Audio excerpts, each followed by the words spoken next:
let them tell you what you can't do. Gotta change your head.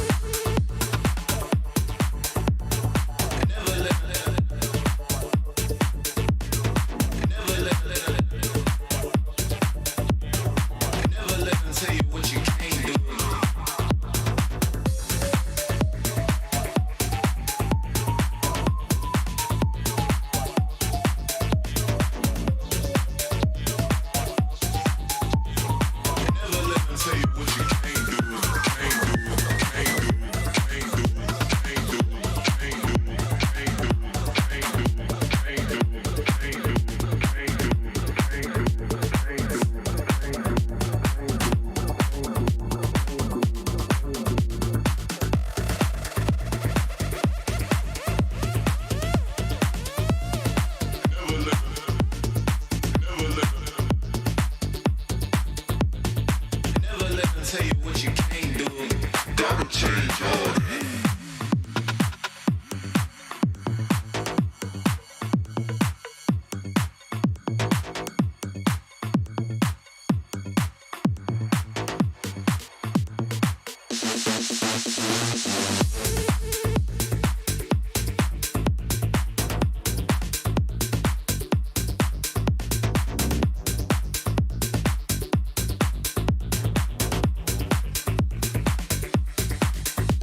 tell you what you can't do. Gotta change your ways.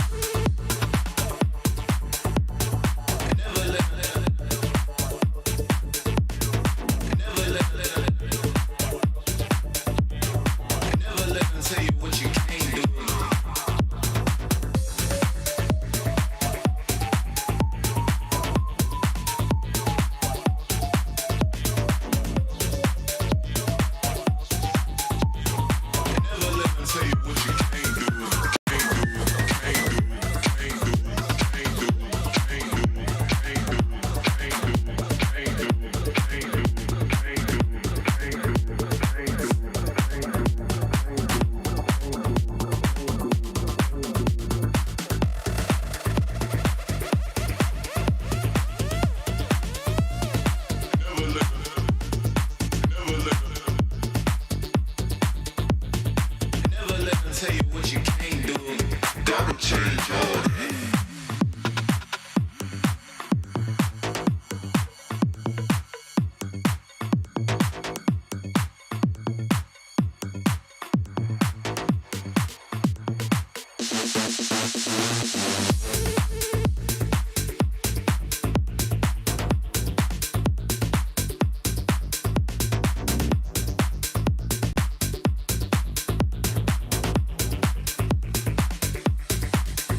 tell you what you can't do. Gotta change your way.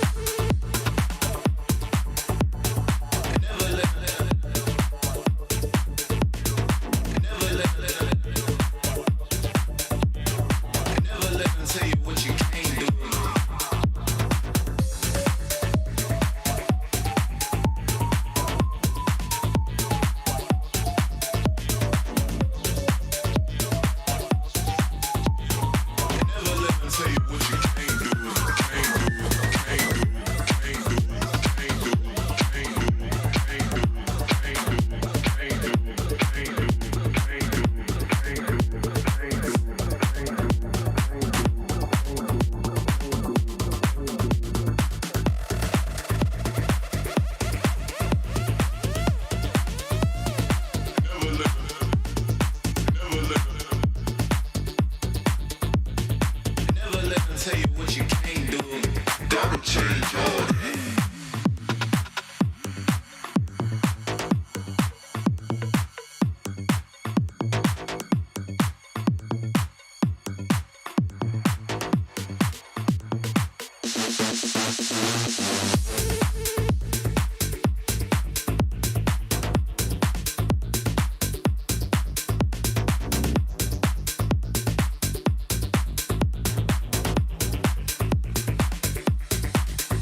Kills to the side of Tribe Gaming, also giving over the Tyrant, and the T2 already still taking a beating, so not a lot of goodness from Tribe Gaming, and Sony again maybe getting baited.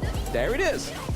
He's looking to turn this around, but he's solo. He turns it around, and Petroni gets another kill. Infinite fastness when he's low, and he zips on out of there, and Petroni survives yet again. Yeah, the only way they've got dominance in terms of the gold lead is in that mid lane, but hey. Oh, the Azure Golem, they've already got this one, and the Wanaka more starting is down, and looks like Charm is on the run. Iraqi Zoro is going to be killed as well, and Sony just cleaning house at this point. They've got Mali. They're going to go in. Bilal, very aggressive, under the tower, but doesn't care.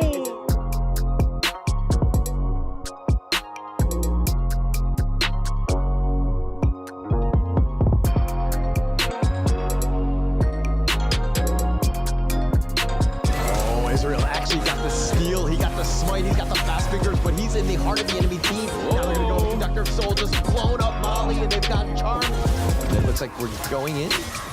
Oh, they're gonna look to go for there we go. Invincible Warrior coming through. We are seeing a little damage coming from the side of Osiris Gaming. A little damage. That's a bit of an understatement there. Double kill coming from the Kaiser as well. And there we go with RG.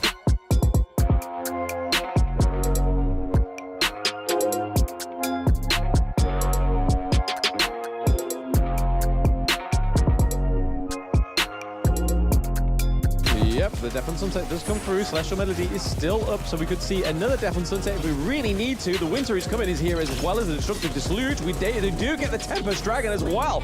So speaking of dragons, it's Long that's getting it. The Sage's Sanctuary really paid dividends here for the side of Influence Rage. Currently a 3-2 trade so far, and they have the Tempest Dragon. Kind of affects the farming of your enemy team, right? You've got to kind of keep that pressure on, making sure they aren't given the freedom to roam. Okay, Eren gets the kill onto Shang Yu as well. Is that going to be enough? Oh, Hino gets the kill onto Petroni as well. Double kill going over to the side of ISG. This could be what he secures this Tyrant here, right?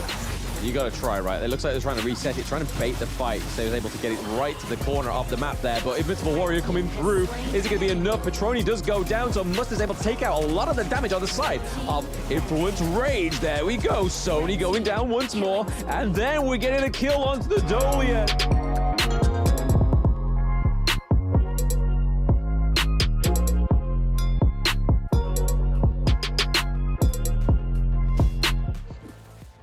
How's it going, everybody? Welcome to the Honor of Kings 2024 KC Plains America Regions. I am Blam, and with me today, as yesterday, the same Hola. How are you doing? I'm doing great. We had some great games yesterday. I think there was a bit of an upset in the sense of that last game going the distance. Isurus just barely pulling it out 2-1 over Influence Rage. And I'm excited about today because there's going to be some super good ones today, right, Blam? Yes, there's plenty to play for. I mean, for more teams, yes, but then other teams, it's going to take a miracle Hail Mary to come through and try and take that top spot today, right? Don't want to name any names, but there are the play-in standings already. But the ones you've got to really look out for here is ISG and Influence Rage. They do have that rematch that was the phenomenal closer of yesterday, midway through the day. So it's going to be really interesting to see if they're able to take a 2-0 for ISG. If not, we could be seeing a rematch match after the third match of the day. Yeah, and I mean, you talk about the fact that Tribe Gaming really need a miracle, but if anything, I think they can put some respect on their name of just potentially spoiler here today. And here's going to be the 3 matches. You talked about the first one, of course, with Tribe Gaming going up against Influence Rage. The second matchup is Isurus going up against Influence Rage. That is going to be the match to watch. And of course, the final one, Isurus going up against Tribe Gaming to just kind of finish off the day. But again, we're getting ahead of ourselves because we have the first matchup, which is, of course, going to be the key one because Tribe Gaming are able to step up after yesterday's somewhat lackluster performance. Yeah, they need to do something right, just to kind of maybe even just for themselves get something on the board. It's at this point, Tribe Gaming are looking just to try and solidify at least one win. So we have MST, we have Marley in the jungle, starting in the mid lane, Iraqi Zoro in the farm, and then Charm in the support role. So again, these boys just really needing to get a win on the board, because if you look back at Tribe Gaming's history, they've at least managed not to finish last. Whereas this time around, this could be the first time where this team may not finish second from last, but actually last. Yeah, I mean, they're kind of looking in that way. I mean, just to nitpick a little bit after yesterday, I think the whole the farm lane with Iraqi Zoro and Charm, they didn't really have the greatest of synergy. They didn't really give a lot of farm to Iraqi Zoro, so he was kind of playing from behind. He really struggled in that role. Going into this one, I expect Charm to be a little bit more aggressive. You got to create a little bit more space for Iraqi Zoro to farm going in. But of course, this is going to be Influence Rage. The opponent here, this is the Brazilian squad, the America's Open Series champ. It's going to be Sunny, Raikou, Cozy, Petroni, and Villau. And this is a team that's, I would say, angry. Wouldn't you agree, Blam? I mean, they influence Rage, right? So I suppose if they were maybe coy and be like, hey, we don't care what happens in this match, it'd be kind of doing the org a bit of a disservice, right? But hey, they definitely have smiley faces on them. But once they get in the gorge, they are focused, right? They hone in, they're able to control it. And that's the thing that Tribe Gaming really need to conquer, right? It's just the early game domination from Influence Rage. If they can manage to get over that, then maybe we will actually see a little dominance from Tribe Gaming. Yeah, and just baby steps, right? Tribe Gaming, just kind of, you know, get yourself in a decent start. I think that that's the biggest one, because once you're behind, you lose a lot of motivation, the confidence goes down, and you kind of really struggle into this downward spiral almost. So going into this one, again, the first 3 to 5 minutes, super key for Tribe Gaming to really set the tone in this matchup. Yeah, and that ban pick phase really sets up the potential of that, right? Like, you need to start having some of these heroes that have a little bit more of an early game advantage, and just make sure that there is the calls that are happening on the game or within the matches need to be a little bit more sort of precise, right? Because yesterday we saw that there was evidence there that they weren't that precise, because there was some times where some of the members from Tribe Gaming would go in, and then all of a sudden 4 of them would dip out, and then 1 would die off, and then Influence Rage at that point kind of just opened up that wound and was able to kind of work in from that point at when Tribe Gaming are at a handicap. Yeah, and I mean, there was a lot of that. I mean, unfortunately, that did happen with Tribe Gaming quite a bit. There were a number of times where, you know, to your point of just some of the members not really being on the same page. One was going in, the others were going out, and they were kind of going back and forth. But it's a situation where, hey, there needs to be one shot caller. Everybody needs to listen to him, no matter what it says. Like, if it's a bad decision, fine, but it's a bad decision together. We talk about it after the game, not during it. Yeah, absolutely. It's all about accountability, right? Like, if you're going to make a bad call and then it kind of costs you a match, but then at least you kind of took it all on the chin as a unit, and then the captain of the team or whoever shot called it can be like, hey, sorry guys, maybe we should do this next time. But it didn't seem like there was any of that. It was kind of just like, hey, I'm going to shot call, but if you don't want to come, that's fine. It's kind of an opt-in, opt-out kind of method they're going for right now on side of Tribe Gaming, which when you're going against someone like Influence Rage that pretty much always commit to a dive, especially when they've got the minion wave advantage in the lanes, or they're just a little bit ahead of goal, they're not scared to kind of take that leap of faith into the gorge. But speaking of leap of faith, we're getting into the BP right now, and Influence Rage banning out that Ming, really fearful of that Ming from the games against ISG. But then over to the side of Tribe, they take out the Dolia, which is good, right? Dolia came through one too many times against 2 of these teams. So banning out the Dolia, banning out the Lady Jen, I think is 2 great bans for the Cyber Tribe Gaming. Agreed. And I mean, to key on to this Influence Rage ban of the Ming, I think it's more PTSD. I don't think Tribe Gaming is really going to be wanting to play it, but I think Influencer is just like, oh, it just destroyed us last series against, you know, Isurus, and I don't want to have to deal with that. So again, I think it's more of just like a reactive pick going to this. But again, it looks like Tribe Gaming sticking with their tried and true. They had the Ogren yesterday as well, but they're kind of backing it up with Sumbin, a nice little 1-2 combination.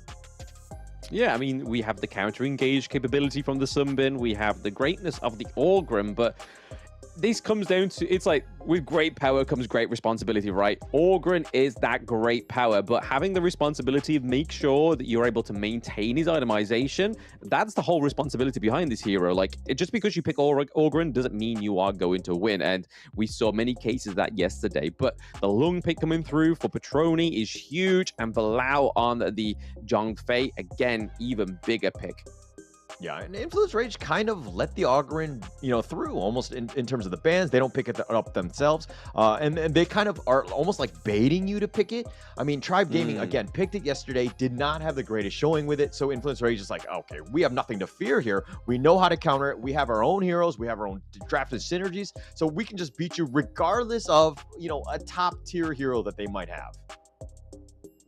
Yes, absolutely. But there we go. We're into the second ban phase as well. So Ganon Mo, weirdly enough, getting taken off the card there. So Starting's hero pool dwindling a bit. But for Starting, I think his best performance was on the Angela yesterday, right? That anti-tank mage in the mid lane. The positioning from Starting was really good yesterday. That's where we could kind of see them getting a foot in the door when it was against ISG, was they were able to get many team fights going their way. They were able to actually get a few turrets in that same game where the Angela actually came through as well. So I think it's all about just getting those right picks for these players. And maybe it's just something from what they're still trying to work out, right? Some of these teams have a great identity. If we take Influence Rage, for example, we know that Raikou loves the Hue one. He loves the Kaiser as well in the jungle role. And then if you look at Petroni, he loves the Lung. He loves Lady Sun. There's a lot there, right? And I think Tribe Gaming are just having that issue of identity right now, which only comes with time, right? Yeah, for sure. And I mean, at this point, play your comfort heroes, right? There's no reason not to at this point. I mean, if they ban it, then you look to maybe just to find your alternate pick or whatever. But Tribe Gaming here is going to go with their Princess Frost, giving Starting that chance to kind of deal with that mid lane. Again, the Lady Jun was already banned by themselves, so Princess Frost is like the whole combination with the Winter is here, hopefully setting it up when Ogren goes in with his Conductor of Souls. So you have that potential to kind of just slam it in, right? And just create this zone that nobody really wants to fight in. Yeah, it's a good pick for against the Zhongfei, because Zhongfei, if you don't have anything that you can kind of use AoE-wise or a kind of counter-engage pick like the Sunbin, like the Princess Frost, the Zhongfei is just going to have that unbridled outrage and just lay the smack down. But looking over to the side of Influence Rage, they are going for the Charlotte. Sony loves this pick. And then in the mid lane, Cozy's getting the Suya pick, which, again, his whole thing is breaking that level limit cap, going to level 25, but then he's able to give it over to one of his fellow teammates. Yeah, it's gonna pass it along, and of course, this is one of the newer heroes that's on the in the Gorge at this point. Definitely, the average age of that team just goes up exponentially because of him. But I think that he adds quite a bit into that mid lane. The Universal Law, quite good in terms of clearing out the mid lane. You're gonna create a lot of I would say push, and you have that potential for clear. So he kind of adds quite a lot, and plus that whole leveling up system that he's got just adds a whole nother dimension to the team. Yeah, it just means that if they're lacking something into that late game, or mid to late game, sorry, that they can kind of just give that over. The passiveness of either giving it to a assassin gets the attack speed, or if you give it over to likes of Zhongfei, his overall health goes up as well. So it's all about trying to find out who fits it nicely with that literally level 25 ability. Yeah, and also I think that this is a good time to kind of, I mean, again, I haven't seen Influence Rage pull out the Zeo before. I think it's a good hero to kind of just play it, especially in the first one where it's not too risky at this point. It's still kind of like you can play around with it a bit and then test it on the, the international stage, so to speak. So again, it's kind of adding into the, hey, let's learn, let's see if this, this hero really fits into our draft strategies. Yeah, I mean, they may as well experiment, right? The way they played against Tribe Gaming yesterday went very well for them. So they know that they can kind of try these little new things like the Suya, but everything else seems very staple for the side of Influence Rage. They don't want to sort of come out of their comfort zone too much, just in case they give up a round, because they know how much these games mean to them. Because if they lost a round against Tribe Gaming, and then even if ISG take a 2-1, that means that ISG is still able to keep that first place spot. So again, there's still quite a lot riding on these rounds. If they drop a round, it's fatal for them.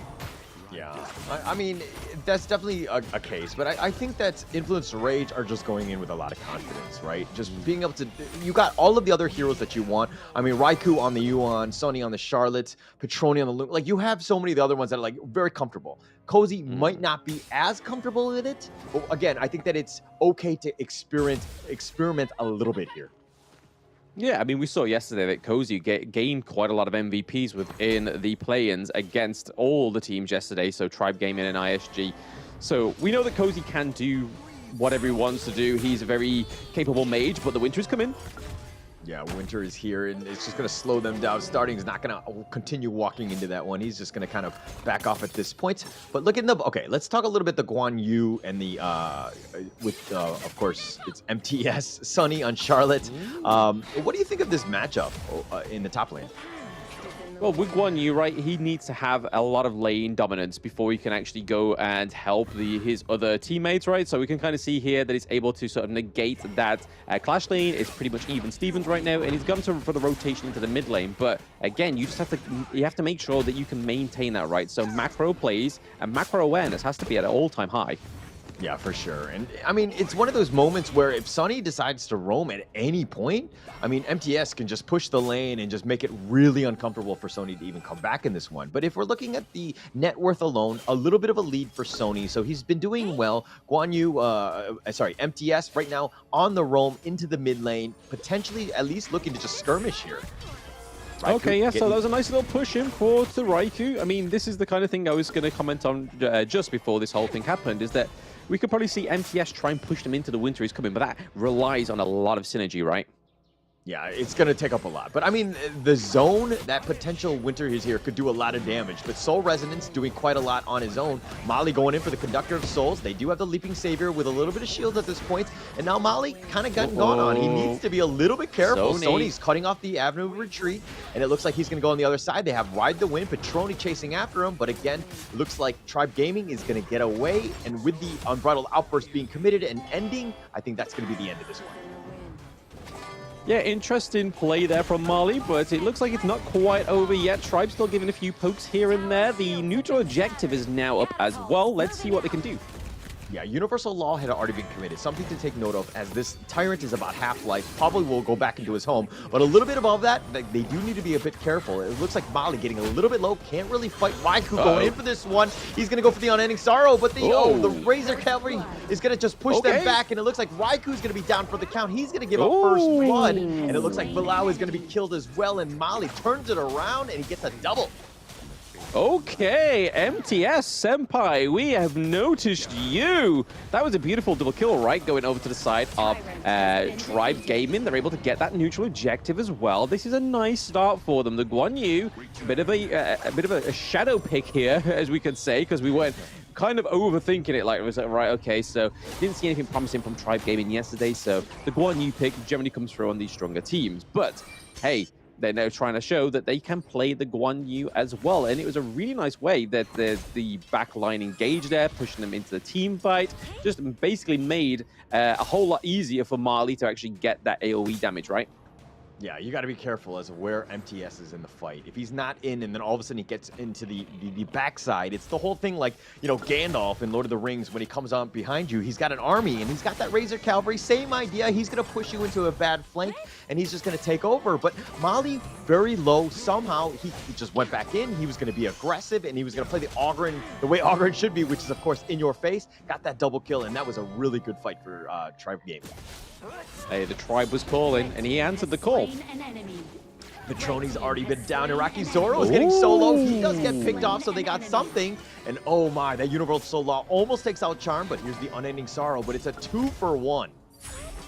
Yeah, this is a nice play here from Tribe Gaming, bringing all of that kind of rage and maybe disappointment from day one, and really putting it into play here. There's double kills going across the board. Iraqi Zoro doing pretty well on the early. How's he doing in terms of that resources? He's ahead of Petroni, which is really good. Obviously, 2 kills ahead. You expect that. He has the Doomsday, but you can kind of see here, Petroni is just building that armor, right? Just try for the likes of the Ogryn. Yeah, I like the fact that Tribe Gaming right now is, getting the net worth. They're starting to win some small skirmishes. I mean, they've got 4-1. The net worth lead isn't the largest, so they need to kind of turn this into some sort of objective-based, pushes. They haven't been able to do that, so it's still kind of neck and neck. I mean, Influence Rage are still finding, farm across the map, and so they're kind of being pushed back in that sense. They're still in this game. It is, again, just a coin flip at this point. It is, but they're still suffering with that same dramatic effect of yesterday. No turrets. Yes, Influence Rage has no turret yet themselves, but you can kind of see that they are still them same selves, being able to damage that T1 into the clash lane, whereas the side of Tribe Gaming, they're taking the brawls, they're taking the kills, but not really doing anything with it. Yeah, it's all about those objectives. I mean, taking those towers, looking throughout, all of them are almost full right now. The mid T1, a little bit of chip damage, but, again, they need to really convert it into some structural damage. I don't think they've, dare I say they don't have a single tower in this entire tournament across 2 days? They got some on their second game of the day against ISG. Okay. I think it was maybe 1 or 2. So they know how to do it. We've seen them display it, but they've just got to make sure they take these advantages that they are getting today in these fights.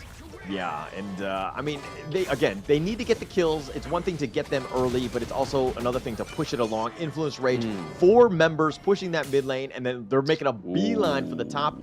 No, it looks like MTS is going to get out of there, but Sony takes the top T1. Yep, there we go. They do trade T1s in the side lane. They are literally listening to Coach Blam and Hauler right now. They're like, hey, we're tuned in. We're listening over to YouTube cast right now. Thanks for the heads up. Iraqi Zoro continue to push. He was putting a little bit of pressure on that bottom T2, but Influence Rage are going to make an appearance there. Petroni, again, level 10. Iraqi Zoro, level 10 as well. So it's all about just the farm and the space that's been created. Mali right now still continuing to farm in that mid lane, just kind of parrying them. And it looks like Sony wants to go for this one. He actually gets the splash bound. He goes aggressive, and it looks like the Universal Law zoning. Mali's going in for the Conductor of Souls. Maybe it's one, but he's going to get knocked up, and he's going to get stampeded, and Mali's going to be killed. Here's the Razor Cavalry. It's a little on the late side, but they did get Sony in return, so that's going to be a huge win for them. It's a 1-for-1 trade thus far, and starting barely survives. Jeez, literally getting out by the hair of the hair of his skin, right? It's just really, really close shaven there for starting, and is able to escape. I think only for the fact that MTS was able to rotate down there. Yeah, MTS, nice rotation, but a little on the slow side. I know that Mali was kind of itching to fight, and that's kind of why he was up front, but you got to be a little bit more patient. Make sure that MTS is there to kind of help set up all the CC that you might need, and then you could start blowing people up. But Mali expended the Conductor of Souls a little on the early side, didn't really get too much value out of it, and Mali actually paid the price. Yes, unfortunately for the side of Tribe Gaming, but then we're looking at that gold differential going into the favor of Influence Rage ever so slightly. Only 1k difference, but it's still a difference that could make the resourcefulness of Influence Rage just become even more brutal, as we can kind of see the Eternity Blade being built, the Master Sword as well onto the Lung. So Petroni not actually having any kills yet. He's just basically waiting for the moment he has all that itemization and just lays the smackdown onto the squishy heroes of Tribe Gaming.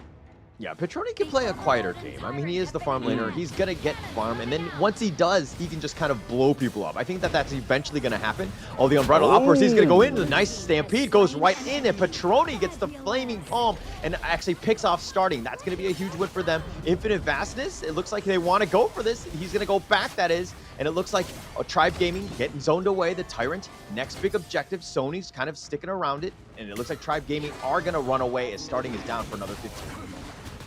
Yeah, but Petroni heard us, right? Just like when we said, hey, get those towers, right? Get those turrets. He was like, hey, I need to get those kills for Coach. I need to get those kills for Coach. And he got him, and that's what you wanted. That's what you want to see the Lung start to do at this point. I mean, it's 10 minutes in. This is going to be an easy Tyrant going their way. Mali's not even in position to start the Overlord, so it looks like they're going to skirmish again in the mid lane here. This is the problem, right, with Influence Rage. If you don't punish them in the early game, they will punish you in this mid to late game. And they're really showing that they are literally putting the pressure on to the side of Tribe Gaming. Tribe Gaming are now behind just about 3k gold difference, right? MTS in this phase check. It's not going to get phase checked by Cozy. He was waiting for Mali to go through there. Maybe he didn't know that MTS was waiting, looming in the shadows.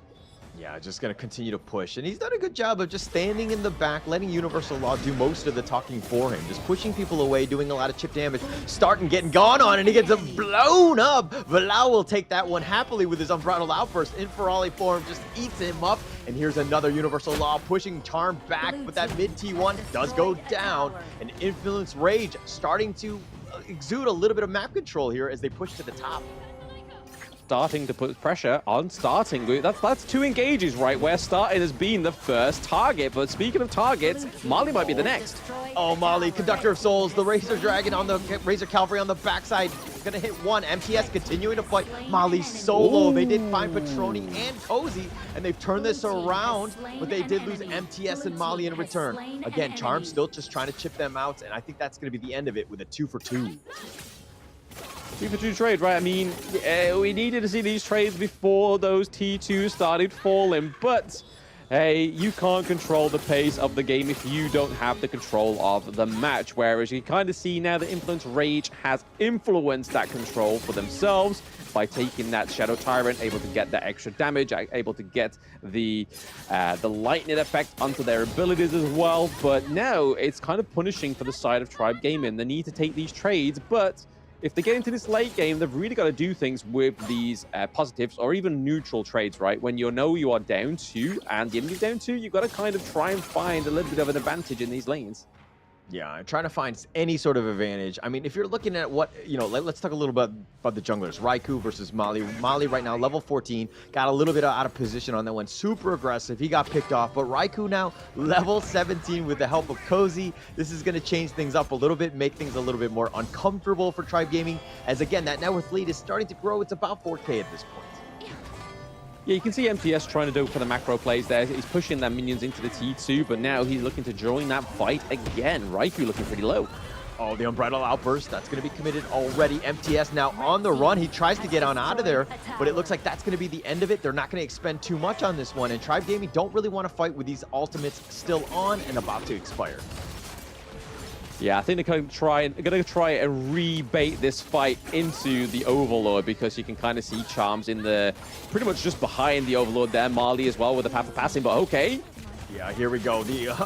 It looks like they're going to continue on. Mali getting a little bit on the low side. The Death's Precipice. The Overlord is the big one, but Cozy gets the snipe out. He does end up getting this. Raikou is low on his side as well, but Sony going in, gets the blow up, and he kills Iraqi Zoe. And it looks like MTS is killed as well. Mali trying to fight in. He wants to go for Valau. He's continuing on, but the Leaping Savior, just too much. And the Conductor of Souls on top of him, continuing to go on the Unending Sorrow, trying to turn it around onto Mali, who has the path of passing back to safety. He's running back, trying to stay alive. Valau in front, Forbidden Domain pushes him away, but that's going to be the end of it. They've gotten 2. Yeah, really nice setup there for Influence Rage. We could kind of see that Petroni was able to take out MTS and then push this mid-wave right up into the higher ground turret as well as the Clash lane, so they could be losing a lot on the side of Tribe Gaming right now. Yeah, they've lost the mid T3. It looks like the Vanguards are going to be pushing in the top lane, the Shadow Vanguard as well. The bottom T2 is still there. That might slow things down a bit, but Tribe Gaming, again, down about 6K right now, getting pushed from all ends. They're just going to have to be all hands on deck in terms of this defense here. Yeah, they just need to have a really good defensive last line, as obviously the Crystal is the last thing available for them. They do keep the higher ground turret into the Clash lane, but it means that they're pushed so far back, the Influence Rage is able to just have their way with the rest of the Gorge. Like you can see here, Sony starting that Shadow Tyrant for themselves to just get a little bit more damage as they come into the 16-minute mark. But right now, 7K above in gold, and everything else is just following that suit for the Influence Rage. If you're just looking at the kill score, you're kind of thinking, oh my gosh, this 6K, 7K net worth lead is just like almost, it's huge at this point. And if you're looking at the towers, it's barren on the side of Tribe Gaming, right?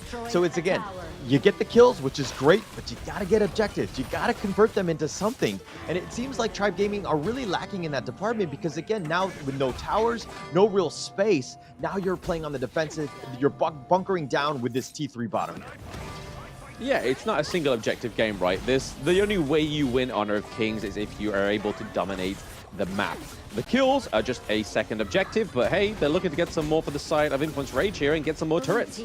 Yeah, it looks like they've taken the bottom T3. Tribe Gaming does not want to actually go into this one, realizing that they're definitely far behind in terms of the net worth. They're not doing damage. Oh my gosh, Araki Zoro gets picked off just a little too far ahead. Tried to lid step away, but just, I mean, he's too squishy. He wasn't able to do so. Gets completely blown out by Influence Rage, and they'll happily take that one.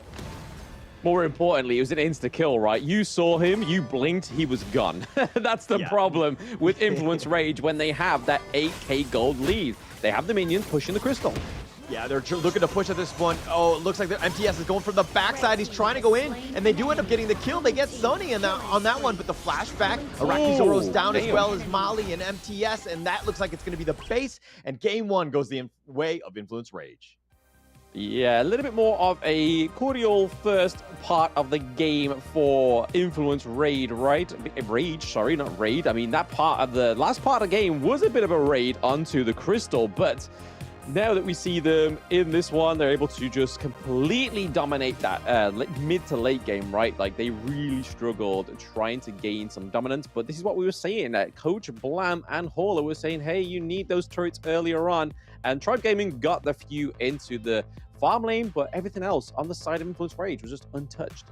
Yeah, and it's funny because we're just like, hey, the first 3 to 5 minutes, they just need to have a better early game. But then we probably should have explained a little bit more. It's just not about the laning phase in terms of the kills, but again, it's turning it into towers and forcing it out, right? So a little bit more, maybe more resources in terms of manpower. When you do get the gank, then you can potentially push, but you got to get a little bit more space. Right now, they got the kills, and they just went back to the 50-50 on their side of the river, and that's not a winning strategy, I would say.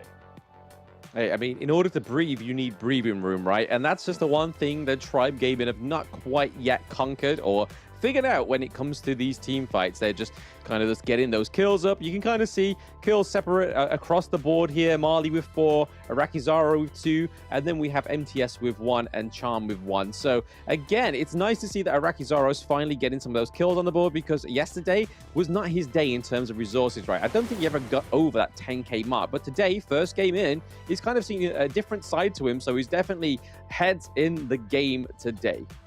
Yeah, and let's point out a little bit something with Influence Rage here by Cozy getting 133k damage. I mean, most of that was just the Universal Law just doing its thing on autopilot, just kind of like the automatic sprinkler or whatever, and just raining in on the parade of Tribe Gaming, because they were taking a bunch of it, right? They didn't want to walk into it, but it just kind of created these zones that was super difficult to kind of, to get into. And I really like the way Cozy played in that game. I thought he did a good job on the Zia.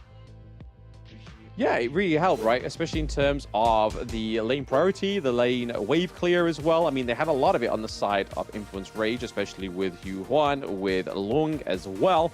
But they just had one of those crucial parts of these team fight mechanics, which is the Zhong Fei, right? So he's able to be super tanky. He has the Unbridled Outburst. We even saw some of those Unbridled Outbursts coming from over the wall, right? Just shouting and stunning from the Azure Golem. Like, just there we go. The stun is just so deadly. And when you catch out a squishy hero like the Princess Frost, it's so easy to then just dominate from that. And then there goes the Winter is coming. There is no more zoning on the side of Tribe Gaming. They've then got to try and take fights 4v5, which in most cases was the actual situations within this game one between Influence Rage and Tribe Gaming, is the fact that there's always 4 on the back foot.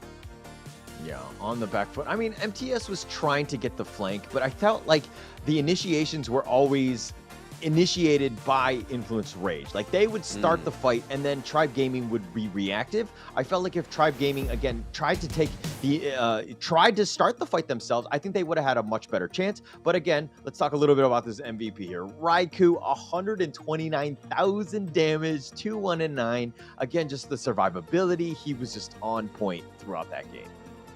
Yeah, I mean, we bigged up this player yesterday, right? When we saw him in the Open Series, and we're seeing him today. He is one of those jungle titans from the Brazilian region. And like you said there, 129k damage, only 2 kills, though. Really just shows the efforts and the utility of this Hugh Huan. She can deal a lot of damage in a huge area of effect, and then just open it up for picks like the Lung, which is where you really want to be pooling those resources over. But speaking of pooling resources, the teams are just going to take a little bit more of a break before they get into game 2, so they can pool their own resources, think about that game 1, and see if they can take a game 2 victory. Don't go anywhere, chat. We'll see you soon.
Meteors that fell from Zephyr was a mysterious substance temporarily named Amber. In fields such as biomedicine, it may bring hope for post-disaster reconstruction.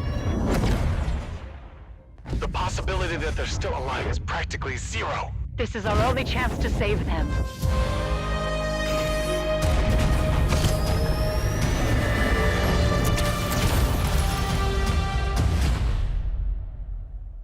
Doctor, we received a weak signal from Zephyr for the first time. Zephyr! Rescue!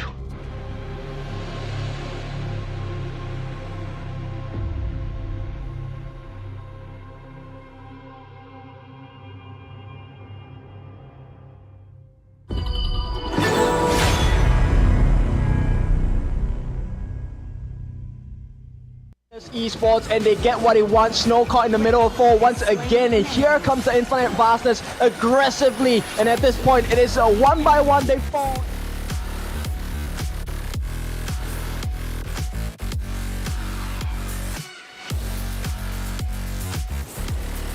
Duel to death. He kills Kakarot right away. He wants to go for more. He's chasing after them with the Rhinovas jumps in once again, will not survive the fight. A Vanguard, Suits, they fall, and it's Influence Rage.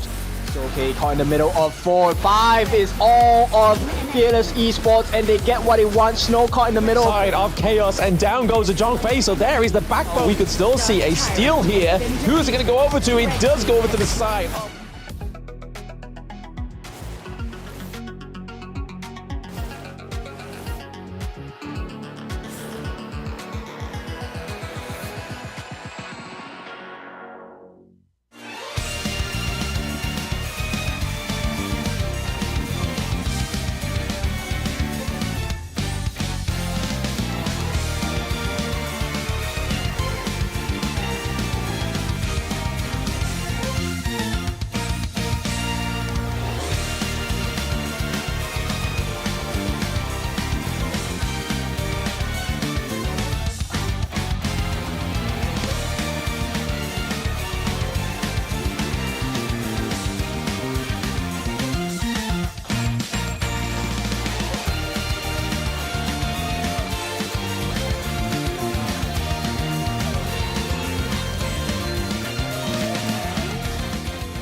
Hello everybody and welcome back to the 2024 Honor of Kings Championship play-ins. It is the American Regional Finals. We've just saw that Tribe Gaming lost the first game against Influence Rage. Can they do what they need to do in Game 2 to take a victory from them.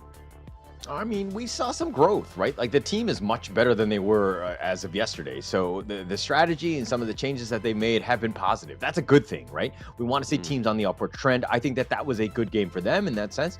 But again, I think it's more of that like early to mid transition phase where they're kind of struggling now. And they need to figure that one out. And they need to figure it out very soon because the fact, of course, Game 2 is going to happen. It's going to start right away to get yourself in it. Now, if you're going to be, again, let's go into the coach's hat again. Blam, if you're going to be coach, what are you telling Tribe Gaming? I mean, the one thing that we were speaking about in the last game, right, is that they're able to take these positive trades in the early game, but it's then about taking those objectives as well. So unfortunately for Tribe Gaming, in the majority of the games that they've already played, they haven't able to actually get anything positive out of these team fights with the turrets, with either the neutral objectives as well. Really struggled with claiming those. So it's just all about trying to gain some more dominance on the Gorge. Yeah, and helping them out. I think that's the biggest thing. I think when you play games that might not be MOBA, mind you, these guys are definitely veterans of the MOBA scene. I don't want to undersell that, but I think that, you know, other players who might not be familiar with MOBAs, this is more of a, hey, actually the game is about objectives and, you know, taking down the base, and it's less about kills. And I think that people really need to understand that because, again, you can get your kills and you can get bloodthirsty, but if you're not killing the towers at the end of the day, you're really not going to win very many games. I mean, it's evident, right? You don't even have to look at a KPL game to notice that kills don't mean everything. Because if you look at something like now Black Shrew Esports that was LGD Malaysia, they were all about getting the resources in the early game, making sure that they had those side lanes secured. And then once they had those things down, the kills came with ease. It was just kind of like the only time you should be looking for kills is if it's an obstacle in the way of the objective you're going for, right? If there is a turret that's standing and there's 3 people under it, you're like, hey guys, move out of the way or you're gonna die and we're gonna take you T2. Yeah. I mean, yeah, it's a byproduct more than anything else. Just play positionally well, get inside, and then get that collateral damage of all those kills and kind of just pad those stats, so to speak. But I do think that it's going to be super important, right? I think that, you know, if teams are coached in the way of just being like, again, just super crisp with their movement and their positioning, I think teams will have a much more higher success rate, I would say, in most of these games. Absolutely. I mean, even the positioning of starting, especially towards the beginning part of the game, was really good. But then Influence Rage found a way in, especially with the Zhongfei, right? Like we commented on the post-game highlights that when that Unbridled Outrage came through over the wall and stun starting, it was basically an open door for them to just go in, take down the Princess Frost, which really takes away a lot of Tribe Gaming's area of effect damage and also zoning potential. But we're looking like Influence Rage is picking up the Chow. Will it be in the mid lane for Cozy, or will Valau pick it up into the support role?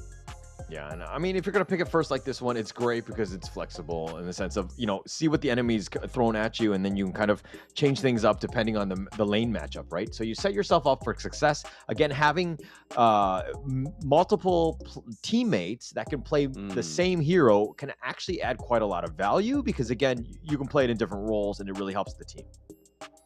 Yeah, I mean, the siege mechanics that come through for the Chow, now the fact that the Sunbin's been locked in, we know for a fact it is going to be in the mid lane for Cozy. So if the Chow gets left unchecked, she's able to take turrets pretty easy, right? Like with the movement speed increase, but then also just being able to bring everybody in with the eye of the whirlpool to try and just take down a turret. When you think everything's going Cozy on one side of the map, Cozy is at the other side of the map, bringing everybody else through the teleport and taking your turrets. Yeah, it's definitely going to help out. I think it's going to be super annoying to deal with. I think the pairing needs to be on point so that you have that potential tower damage dealing hero that complements the Foos or the Elaine. One of those two can kind of do that. Obviously, other heroes can do it as well, but I think that you want somebody to kind of just help out and just sync it up, because if you have a nice little combination, it's almost like a guerrilla squad with only 2 members kind of doing it, and you can kind of do a lot of damage. Absolutely. I mean, we're seeing that Mai Shiranui. Speaking of damage, Mai Shiranui coming through for starting on Tribe Gaming. A little bit more different to what we've seen him on before, right? We've always seen him on the Angela, the Princess Frost, the Lady Jen when we finally actually get it through the ban phase. But I don't think we've seen him on the Mai Shiranui. He may have played it yesterday, but actually, yes, first game of the day he played it yesterday against Influence Rage. So it's going to be interesting to see how he navigates it this time around because, again, with Ali, with Mai Shiranui, that's a lot of resource pooling for these two heroes. You've got to now try and put a jungle into the mix that isn't going to take as much resources, right? Yeah, my only concern with the Mai is that it's like a burst potential hero, and Da Xiao, assuming, you know, Cozy in the mid lane is able to hit those Sea of Fates, or Sumbin gets them out, or Ewan with the Unending Sorrow, it kind of can basically stifle what she wants to do, and it makes it more difficult. Because, again, Mai, very glass cannon, very mobile, high burst, a lot of good things in terms of just being aggressive, but you know, Influence Rage, their lineup right now is more of a sustain type of lineup that has like multiple phases in a team fight, and it's kind of more difficult to fight. So again, it really comes back to starting. Is he able to get the kills or not in the early seconds of those team fights?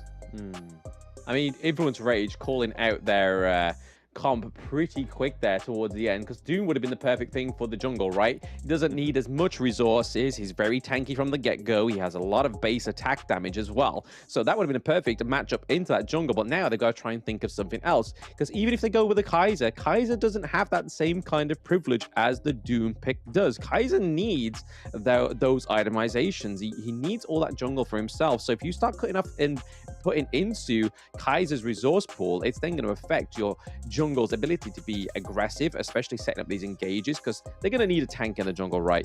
And right now, like you said, with the burst, once these two heroes have taken off, it's kind of like, where's the damage going to come from Tribe, right? Yeah, and I mean, okay, I think that it's going to really come down to Mai and Arlie just blowing people up to kind of start things off. I think Dharma is pretty good here with the Truth, potentially knocking people out of the Da Xiao Sea of Fate. That could be an interesting matchup to watch in those team fights. But the Byron pick up here, again, just very tanky, somebody who's going to be up front, and it complements very well with Sumbin with that time flux, just letting him run at you, and it just, you know, this guy with this giant club is chasing you, kind of scary on the side of Tribe. Oh, yeah. I mean, with it being Sony picking up the Byron as well, that's pretty huge. We've seen him on the Byron plenty of times, especially within the Open Series. He gets that kind of backdoor flank onto the enemy team. There it is. I called it the Kaiser. The Kaiser was the only other option they had in that jungle, right? But again, it's still going to sacrifice a lot of Kaiser's jungle and Kaiser's resources. He's not going to be able to take that mid lane wave here and there that he needs to kind of keep ahead of Raikou. So they've really put Tribe Gaming in a interesting spot, especially taking that Dune off the table. Yeah, it looks like Tribe Gaming's lineup kind of on the greedier side. Everybody needs their farm to really contribute. Obviously not the roamer with Zhang Fei, with Charm that is, but I think everyone else definitely needs to go for it. So you really don't have that funnel where you can be like, oh, I'll just give it all to the Mai, let her get all the items and just, again, blow people up. It's not as easy. So again, it really comes back to the laning phase of people just trying to get their own farm on their own. Yep, and we see that Tribe Gaming haven't done the little switcheroo that some of these teams do when they go take the Mai Shiranui. They normally take Mai Shiranui down to the farm lane and then allow the jungle, the farm lane, who especially the late game heroes of the farm lane, like the Arlie, to take the mid lane against the Chao, because you're fighting Rage against not so much Rage on the side of Mai Shiranui. Yeah. I mean, starting right now, I think is doing a good job. I think this is one of those things where, you know, they're just comfortable in the mid lane, right?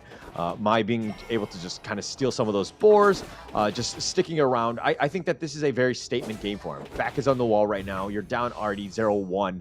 This is pretty much all it is, right? So if you're a mid laner, or you're Iraqi Zoro, you're the farm laner, you gotta take this upon yourself and be like, hey, I want to carry this game. Let's win it for myself and the team. Absolutely. We've already seen that Cozy's already helped himself to the enemy jungle, right? He took the boars from the side of Tribe Gaming, which already shows that they put almost 300 gold ahead. So already these little micro plays here that are like, hey, this is always going to affect what happens in the late game. It's already happening for Influence Rage, but in a bit of engage going on.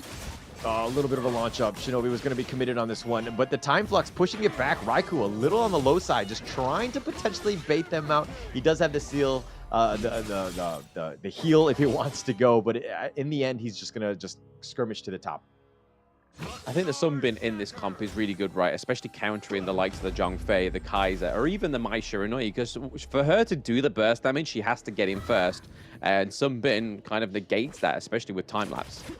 Yeah, it's going to create this giant zone. Nobody wants to fight into that. And starting, again, it's like you want to go in, you set it up, and you launch them up, and then you just kind of blow them up with the rest of the team. But if that area is going to be there, starting probably doesn't want to stick around too long, so he might not get all the kills that he wants. Yeah, I think that's the unfortunate side effect of taking the Sunbeam, right? It's like that's the very important step for Mai Shiranui, is to get in, do the burst, get out. She's not be able to do step 1, which then means that she can't do step 2 as effectively, or even carry away with step 3, which is the get out part, because she's going to be lingering on the kind of teetering on the edge of these team fights. Yeah, speaking of teetering on the edge, starting right now gets a little low, has to just, I mean, he's going to take the healing dew, I believe, but he's been completely pushed out. Raikou was doing a ton of damage, and again, okay, look, Mali needs to get his farm, he needs to be that tank, and because Influence Rage are going to want these really long, drawn-out fights, the team fights, and so having Mali being somewhat tanky, you can mitigate some of that advantage, I would say, that Influence Rage has. Yeah, you're already seeing the EXP difference from the Hue 1 and the Kaiser right now, and even the gold, right? That's 2.5 to just under 2.1 for Mali. So already seeing a little bit of a bridge, or currently being sort of a fissure, currently being divided right now, but a big rotation from the bot lane. Are they going to go for it? No, doesn't look like they're going to commit to the attack or the flank there, but okay. Push back the Invisible Warrior. Cozy getting gone on the Unbridled Outburst, but pushing him actually away, but he's going to give up first blood. Starting is going to take that, and he snipes it down with a Kachusin. Yeah, really navigating that time lapse very well, right? They kind of placed the time lapse a little bit too early on the side of Influence Rage. Got pushed away, and if anything, I think Charm did a great job of pushing it even further back, but now Raikou has to use the Unending Sorrow in defense. He's going to use the Time Flux to kind of dance around further. MPS is going to join the mid lane as well, but Influence Rage continuing, even with down a player, but now they're back to full strength here. Back to full strength, and maybe a fight at the neutral objective. Influence Rage already started it, doing a lot of damage. Can they get the crucial kill back? Yeah, Sony's going to be here, and it looks like he does. Raikou gets the steal. He has the smite. He has it on point, but he's going to die for his sins. Ooh. But Mali gets killed in return. That's 2 of those thus far. MTS is down as well, but they want to continue to go on, and it looks like they're going to focus on Charm. They've got him knocked up with that Koi Tide, and they're just going to get 3 for 1, all at the cost of Raikou. 3 for 1 and the neutral objective. I would take that trade any day of the week.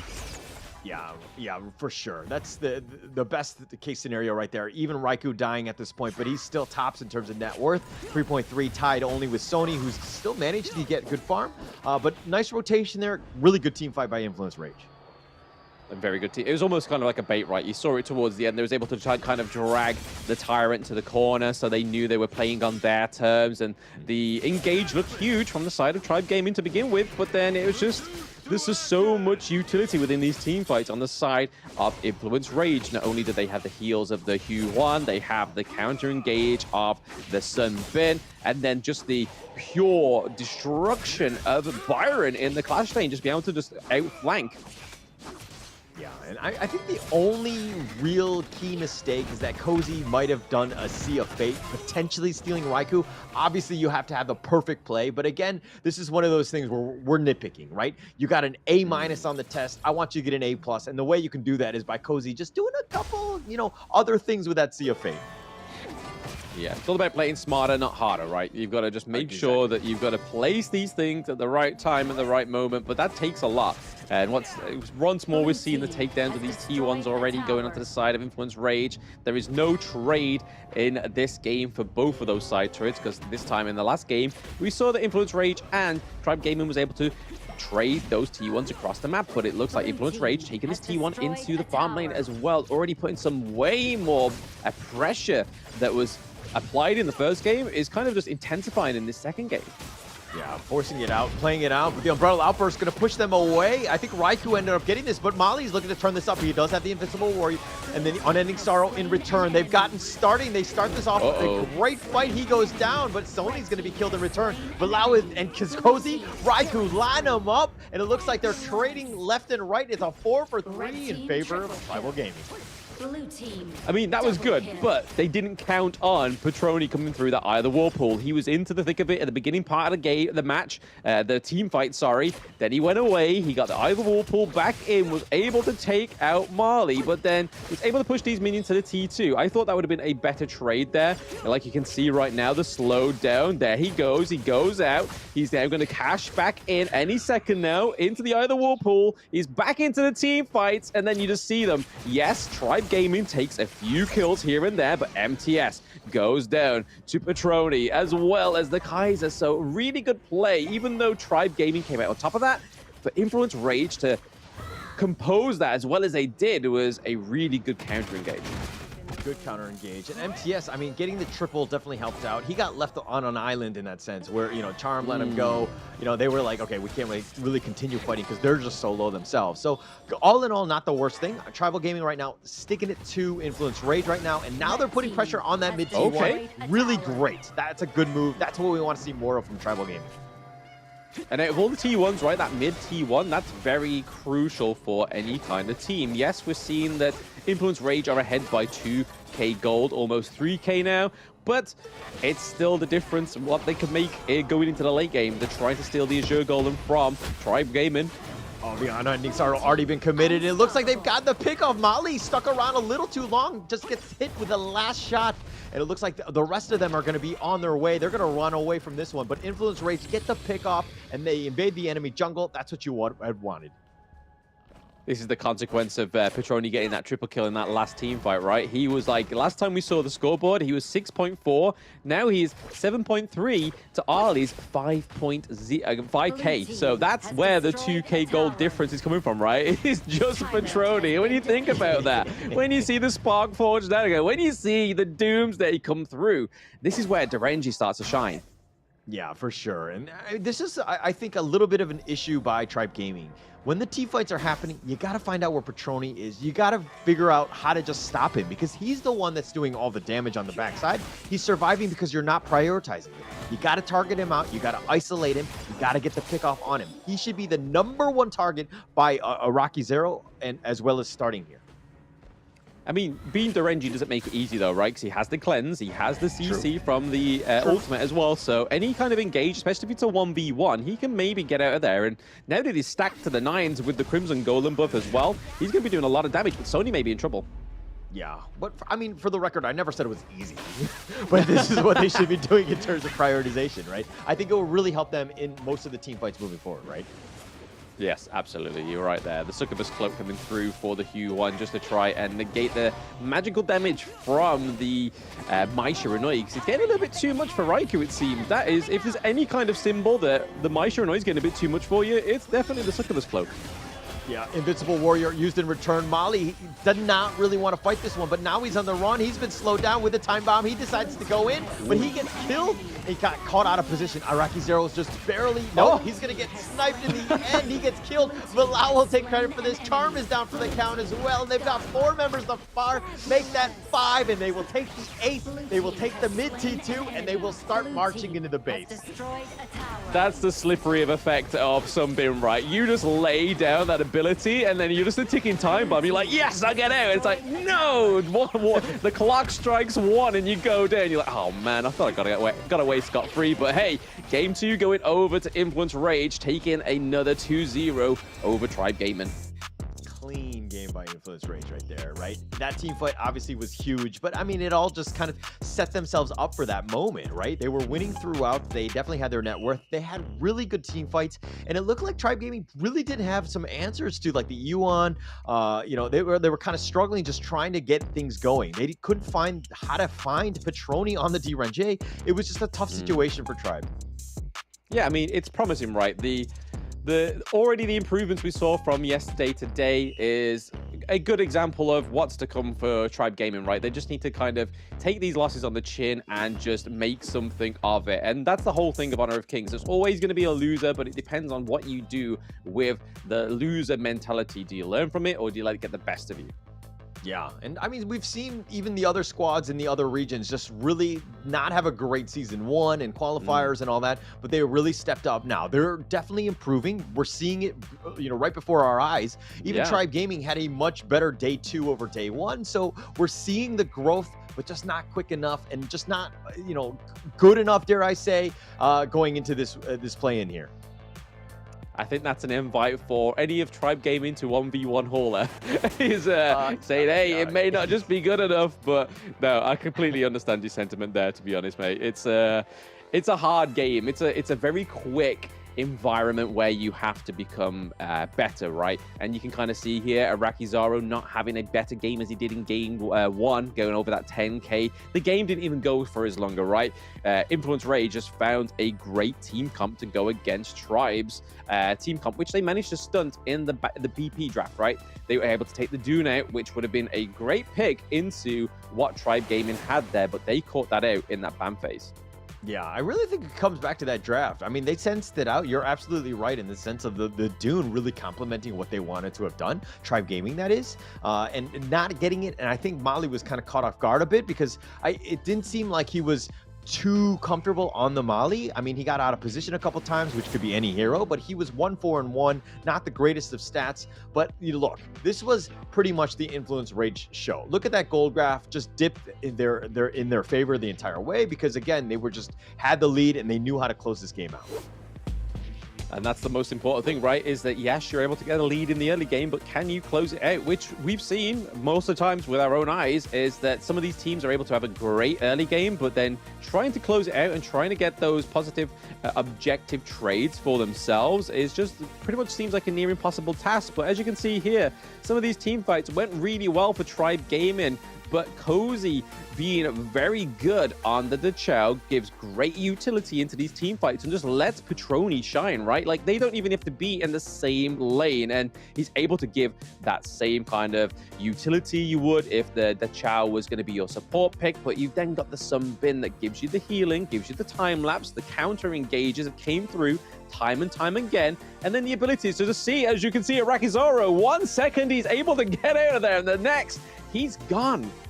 Yeah, no real chance. I mean, Petroni here, like every single highlight, all of these team fights, the biggest thing that you could see, he was on the edge of every single fight, right? Just the maximum rage, and that's exactly what you want to do on the D-Renjay, and there's a reason why he's 606. Yes, the damage didn't seem very high, but it's because the game didn't last very long for him to do even more damage. But, I mean, with only 17,000 damage taken, he had some amazing positioning in that fight. In that game. Oh, probably some of the best positioning I've seen for a while on one of the farm lane players, but again, well deserved to Petroni getting the MVP of that one after that triple kill from Dachau's either Whirlpool. That seemed to me that he solidified that MVP, right? He's just really good in terms of just claiming those late game close downs for his team and really making it shine for himself. Yeah, made it easy for him. Just, I mean, the rest of the team kind of set him up, did all the damage. I mean, you had what? Raikou up in front with all those unending sorrow, just baiting out most of the ults and all the damage. And then he would just go back and heal himself up. And then, then Petroni would just come in and just clear everybody out. But, again, Tribe Gaming, they ended up losing 0-2. We're going to see them coming up in that third matchup of today. But we're getting ahead of ourselves. We're going to take a little bit of a break, but up after that is going to be Influence Rage and Isurus. That will be coming up. My name is Holler, and with me is Blam, and we will be right back.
Never let them tell you what you can't do. Gotta change on.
Never let them tell you what you can't do. Gotta change your ways.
Never let them tell you what you can't do. Gotta change your head. Never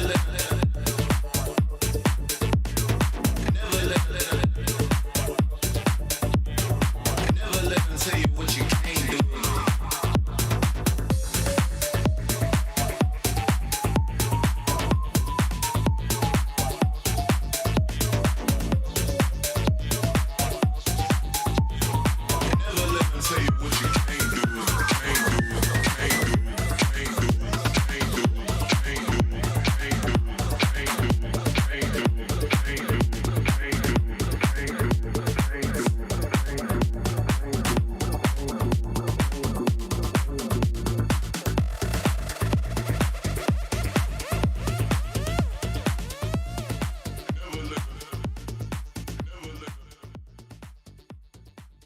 Esports, and they get what they want. Snow caught in the middle of 4 once again, and here comes the Infinite Vastness aggressively, and at this point it is a 1-by-1 they fall.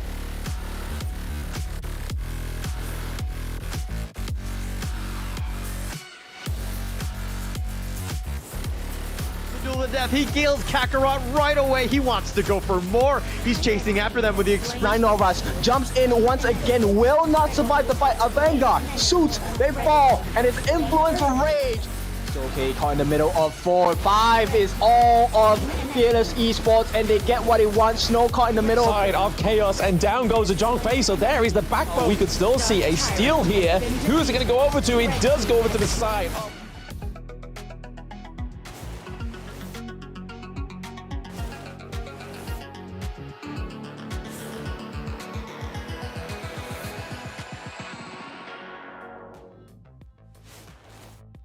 Welcome back after that break between game 1 and the next matchup. Sorry, the match 1 and match 2, not games. Let's get the semantics correct. I am Blam, and with me is Hauler.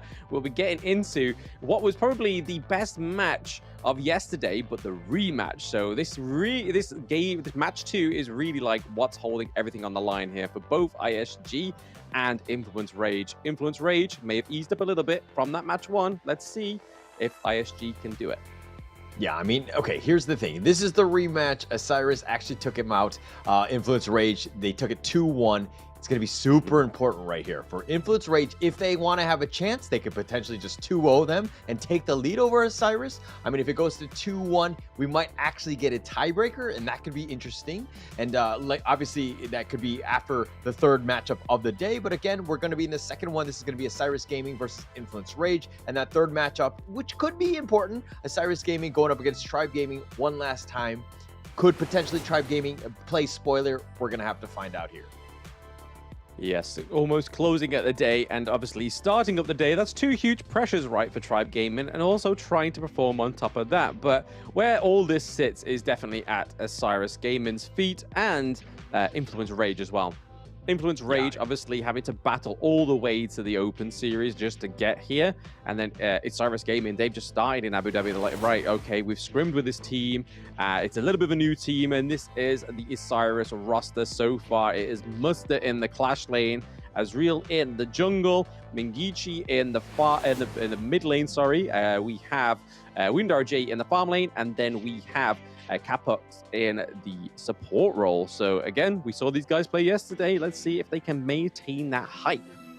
Yeah, I mean, they had a bunch of hype in that series. They won, what, game 2 and 3, so they really got that, you know, they started to hit the ground running after that first loss that they had. Influence Rage really stuck it to them. Now, how does Influence Rage strike back? Obviously, they had that first series that, you know, they were kind of changing or trying out some of the new heroes. But again, let's talk about Influence Rage here. Sony, Raikou, Cozy, Petroni, and Villau, no strangers here to the Americas play-in. They've played well thus far, but are they able to take on Isurus coming up here?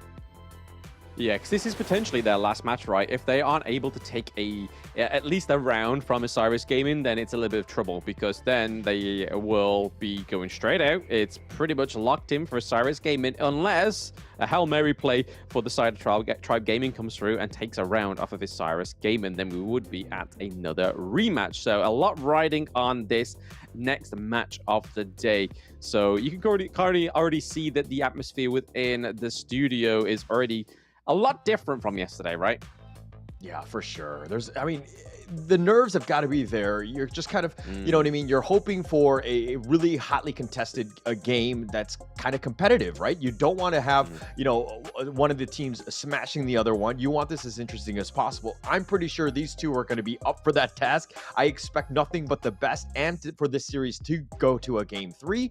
But again, I think Isurus here, they control their destiny. Do they want this series? Do they want to play into the the Honor of Kings Championship? We're going to have to find out in this series.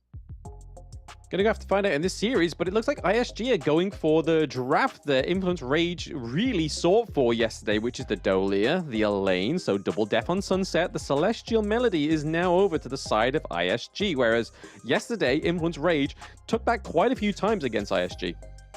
Yeah, and they did. I mean, it kind of helped out. The Dahlia was on point. Again, the Celestial Melody is just so good, but it kind of just racks it up. Again, they had the Princess Frost. The double winter is here. That could be a huge area of damage. But Influence Rage right now, it seems like they're going to be more on the aggressive side, in the sense that you do have that Dune, or to kind of keep everybody alive, and that you have that meat shield, and kind of supported by that Zhang Fei. It could be like a nice little combination there. Yeah, you do see that Influence Rage do ban out the Kaiser. They don't want to go against it like they used it yesterday with the Dolia, because again, that double Invincible Warrior, even though ISG was able to overcome the Invincible Warrior, it's a hard task nonetheless, and they do ban out the Orgrin as well. ISG going for that Charlotte ban for Sony, really focusing that Clash lane right now, because they've locked in their lane. They're just looking to try and figure out what is going to be Sony's biggest pick, because yesterday we saw him on the Zhang Yu in the Clash lane for 2 games in a row, and it didn't quite go the way it wanted to, right? It didn't go, I mean, not the right way. I don't know if it was a draft issue or it was just execution. But, you know, Isurus, they played the late game very strong. I think that if there's anything to kind of take note of both of these teams, is that mechanically sound. We're going to see very early, like a very close, hotly contested early to mid game. But then those late games are going to go, we're going to see some major big battles that we always want in those late game team fights. Yeah, that's if Isurus Gaming allow Influence Rage from that first game to get through to that point, right? I mean, looking into the Clash lane, they could go for the Mayeen. They are locking in the Ali, because that has not been banned just yet. So Petroni on the Ali means that obviously, I was about to say Lung was still available, but Petroni wasn't going for it. But that's the first ban of the match. So yes, the Ali is going to be the one to go for. Maybe we'll see the Ho Yi come through for Isurus Gaming, that double blazing sun arrow. But it is going to be Nazar coming through in the jungle.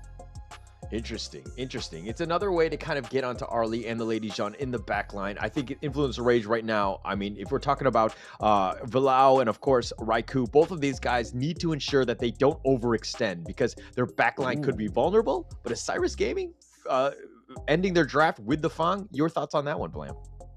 I mean, if I'm just going to tune my inner Kin, I will just be screaming and shouting. We know that Kin is a Fang stan, but hey, I mean, it's good, right? It's able to do a lot of damage. It's able to work on these tanks very well. You're able to have a get out of jail card as well, especially with that role. But it's not only an escapability tool, it also damages those that you have. Not only does it damage normal heroes, but it also damages those that you put the first ability on. So procting his damage over time, which does a huge burst of damage at the end when you procced all 3 hits. But I think it's really good against the Dune and the Zhang Fei, but the Hino sitting in here into the oh, okay, is that going to be Hino in the Clash lane and Dune in the jungle? I suppose that's going to have to wait and see there. But right now, if they go into the Clash lane with the Elaine, he's going to have a lot of CC immunity, right, when he uses his Moon Slash. So you could potentially see the range going against the Elaine, like we saw yesterday when Muster went against their Influence Rage's Elaine with Marco Polo. Yeah, and I mean, if you're looking at what Isurus have done, they have the Princess Frost, the Fang with, with the Winter is here, the Blade Storm, and they could double that with the Dolia Celestial Melody, creating all these zones, but it's not like a heavy burst one. It's more of a slow, like, I mean, slow, little, potentially Fate Rewind. Out of that one, I think that this is the huge play from Sony to see if he can kind of carry this game, because a lot rides on that Hano pick in the top lane. The first thing I noticed there, a triple smite. Hello, what's going on here on the side of Influence Rage? They really don't want to give over those neutral objectives, right? Yeah, for sure. I think everything is going to be contested. They're not going to be scared of just using that. But again, it's risk versus reward. You're not going to have your flashes. You're not going to have your cleanses and potential other basic skills that you want in. They went all in on the smite. They don't want to lose any sort of neutral objective at this point, especially early. So those big Tempest Dragon fights could be very exciting to watch. Yeah, it's going to be like a chain reaction, right? It's like, you drop smite, I drop smite, you drop smite, and we can't close that down. That's a lot of damage, right? It's going to be a ton here. Sony taking a lot of damage as well. Mengiche is going to just kind of make that rotation, force him out. Sony, again, this is a little bit of a difference. Influence Rage, forcing it out. Want to get the Crimson. Nice wind slash, and they do end up securing it. And Raikou walks away. Ezreal doesn't have the red. Yes, that's a little bit of a disruption there for the side of Influence Rage. They're able to clean up that Crimson Golem. And again, when they have two smites on that camp, they shouldn't miss it, right? If they do miss it, there's something wrong. Yeah, for sure. Or Israel gets super lucky. But again, I think that there's going to be even more pressure on Israel, especially for the, again, the Overlords, the Tyrants, all of these big neutral objectives. He needs to be on point and understand that at any moment you could have 3 smites coming down. So you got to maybe get lucky and just kind of snipe in between one of them and maybe get the kill. Yeah, I think the good thing about this Nazaire pick, though, is the true damage that comes from this hero pick. They are able to do a lot of true damage, especially really good against the likes of the Dune and the Zhongfei. Going into the late game is going to really help the side of ISG, but they've just got to make sure they pick these team fights correctly. All right, it looks like the Scepter from Sony. I mean, he's not going to team fight into that one or anything like that, but he wants to invade. And again, Sony, there's a lot on him, right? I think that he's able to get farm, and he does kind of carry, but he's kind of falling behind a little bit here. A little bit. I mean, now he's going to equalize in terms of the level, but he just wants to harass Mooster as much as possible and make things a little uncomfortable in that top. Yeah, just trying to disrupt the jungle objectives, right, for the side of ISG. And they've got to try, if it's a mistake for the triple smite, right, they've got to try and make it work for themselves. Give it a bit of utility, because like you said in the opening statement there, is just, if that was the case, then they're missing out a flash, they're missing out a cleanse, whatever they decide to go for with their common skill. But hey, okay, they are able to claim the Crimson Golem once more off the side of ISG. Yeah, Raikou, just another smite. They're walking in together, and this is a huge commitment. They have all 4 members of Influence Rage going in at the same time, and they just line up those smites. They make sure that it's in prime position for them to do it, and then again, they stack them together, and they ensure that they get it with Raikou and Bilal in the bottom lane, able to take that. And again, Raikou's just taking it away. Ezreal's got to be super frustrated. Yeah, Petroni already leading the race in terms of the gold for Influence Rage in the farm lane. They're up by about 500 gold, which isn't a lot, but in terms of the starting early part of the game, it's just that extra little bit of item. We do see that Fang rushes for the Axe of Torment because he wants to take down the squishy heroes, but he also wants that armor pen. Yeah, I think it'll add up, especially considering the fact that Sony, okay, he's going to get gone on in the top lane. Sony, I don't know if he wants the Fate Rewind out of this. He eventually will, but he needs to be careful of Fate Rewind, and he zips on out of it. It's the only unfortunate part where you got Nazaire and Elaine, right? They're not going to do enough damage in the early game to compete with that Fate Rewind. Yeah, for sure, for sure. I mean, Sony knew he wasn't really in too much danger, if anything. Maybe he was also going for some last hits as well, just kind of pushing out that lane. So again, Sony understanding the limits, but now he needs to be a little bit on the careful side because he doesn't have the ult. But Muster, he's the one that's low. Yeah, caught into the thick of it. He did a bit of proxy farming there, so he does freeze the lane for himself. So that means that he can go back with ease, right? He can recall. He knows that there's going to be another creep wave until this one meets it. But we are seeing a teleport. Oh, mechanic come Skyfall! from. He goes right in under the tower. He's looking to fight this one, but he's gotten first blood. Windar J's the first to fall. Patroni's doing some damage, and it looks like they've gotten a second one. Capax is killed as well, but they get Raikou in return. Here's the Death at Sunset, the meteor kill on top of this one. Sony's getting focused in, but he's able to kill it. He is, and he turns it around. Another meteor kill, the flashback, but a double kill going the way of Booster. And it looks like it's going to be an ace for Influence Rage. Yeah, it didn't quite work out in the favor of that one, I don't think. I don't know where the Celestial Melody came to or where it went, or it was just a little bit too brief of a visit for Capox in that whole team fight, because he seemed to go down pretty quick at the beginning part of it. But Petroni here still level 8. He's got both of the buffs on him, but Nazir going in. Yeah, I thought about it. He went in with the Skyfall, thought he was isolated, but he actually had a friend. He got out of there. He was kind of scared at that point.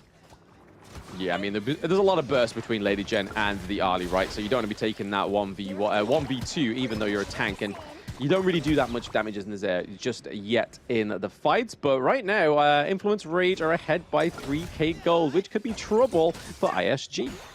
Yeah, for sure. And I mean, I love the fact that Influence Rage, they went back, to the drawing board in the sense of, they did lose in day one. They've changed it up. They've just completely focused on Ezreal, made sure that he's had a bad time, not able to get those red buffs whenever he wants. He's actually falling behind. He's almost about a K behind Raikou right now, who's just taking his red buff every single time. So again, I love the fact that Influence Rage are able to kind of make those small changes to make things, to give their team a little bit of an edge. Yeah, I mean, there's a lack of respect for the side of ISG, right? In this game one, they are losing quite a lot of ground already. We see that Ali was able to take the T2 into the farm lane, and already we're seeing that Ezreal has been focused once more. This is just going to be slowly but surely going away from the side of ISG. I don't think they have the draft right now for the team fights. Oh, look at that stun with the Ocean of Tears, the Wind Slash, the nice little combination, and Israel could not get out of there. He got smashed, and he's falling behind. He's 2 levels behind Raikou. He's level 9 till Raikou's 11.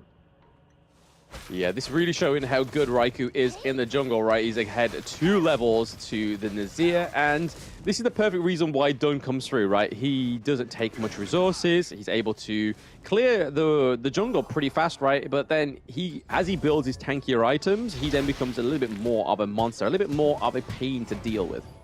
Yes, the amount of sustain, the damage, he has everything, that you could ever want, right, from the jungler. And that's kind of what Raikou wants. I think that yesterday's game, some of the times that they did not play as well is because Raikou was stuck with the Kaiser, who, don't get me wrong, can do some damage, but it doesn't do as much and has that much of a team fight contribution as he might have on the Dune here. But it looks like there's going to be a little bit of a small skirmish, and it looks like ISG are going to get on out of this one. Sony just kind of cutting them from afar, poking them, but not really doing too much. Yeah, I mean, we can kind of appreciate Sony's build, right? They're going for 3 tanks and then just relying heavily on the burst from the Ali and the Lady Gen. And it's working really well for the side of Influence Rage. They're cutting it up to the 8-minute mark. They've taken the T2 into the bot lane and the mid lane as well. So struggling is ISG. Yeah, struggling here. And I mean, if we're going to look at the gold graph, we're just going to see it steadily increase. Okay, now it's going to drop because Petroni just died, which is a little unfortunate on that one. But they were kind of in full control. Influence Rage all the way up in front. Fate Rewind, he gets all the way to the top lane. He's going to be fine.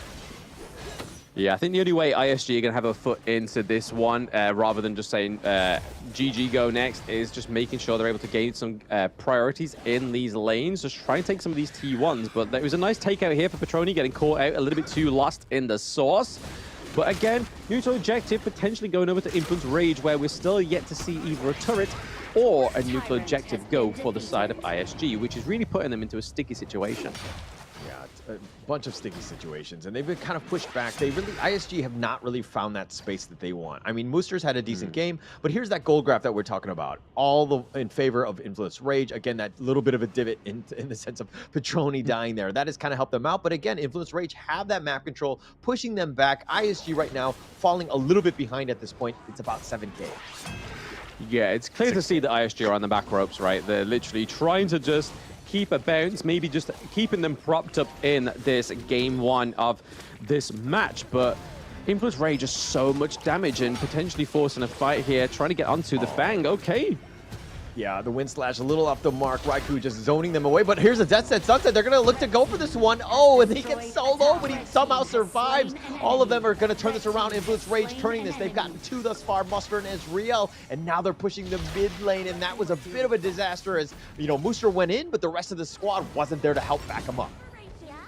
No, that was a miracle play by Bilal there. He really dictated how he wanted that team fight to go, just completely negating that engage from the side of ISG. At the Crystal and at the base, they are putting some really big amounts of pressure. Oh, so much pressure, and they're just forcing it down. They're just going to win this game. They're going to take game 1, Influence Rage. Just push it out. They're like, hey, you can't come at me. We are too tanky. We're going to be up in front, and we're going to take the base, and it's just like, business as usual. We're just going to move on. We got this game.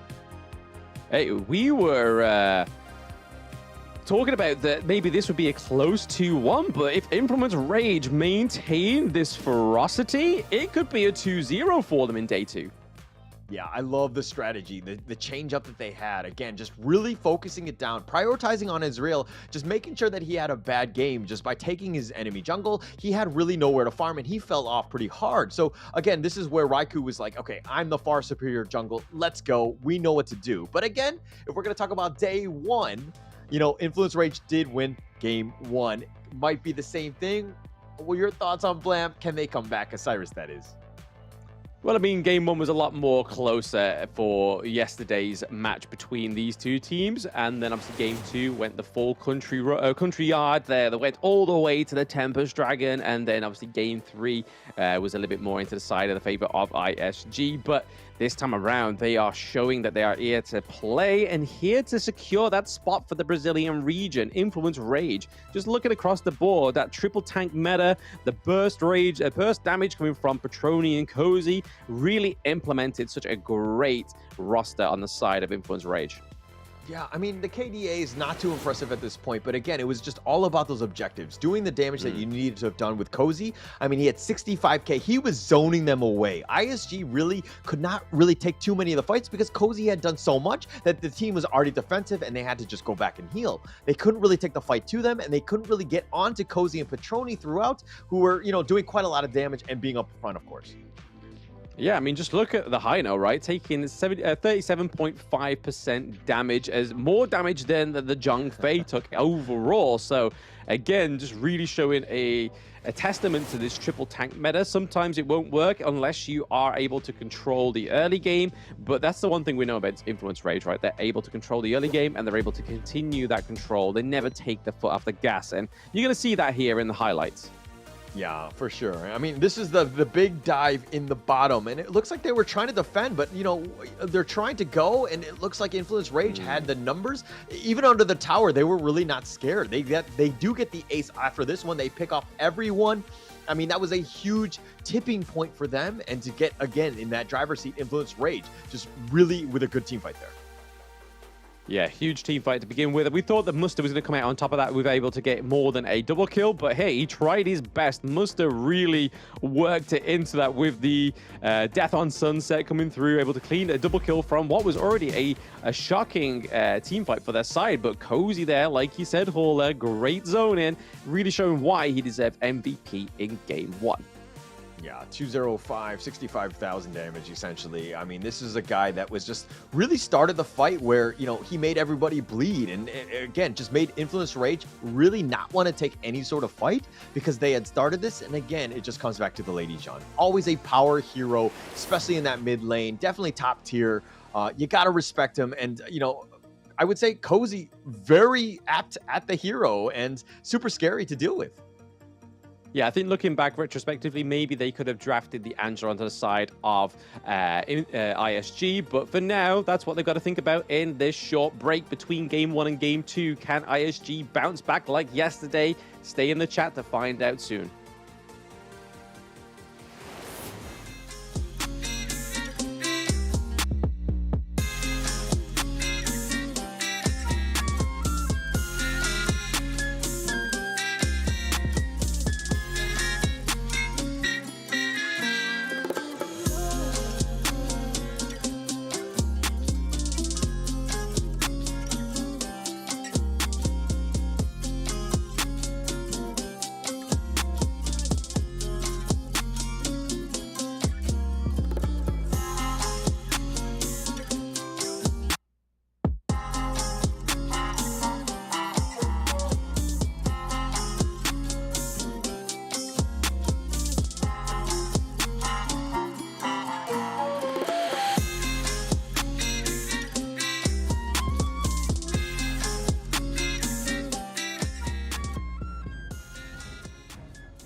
Lu Bang doesn't have any strongly held beliefs beyond safeguarding his own interests, but when it comes to that, he'll spare no effort.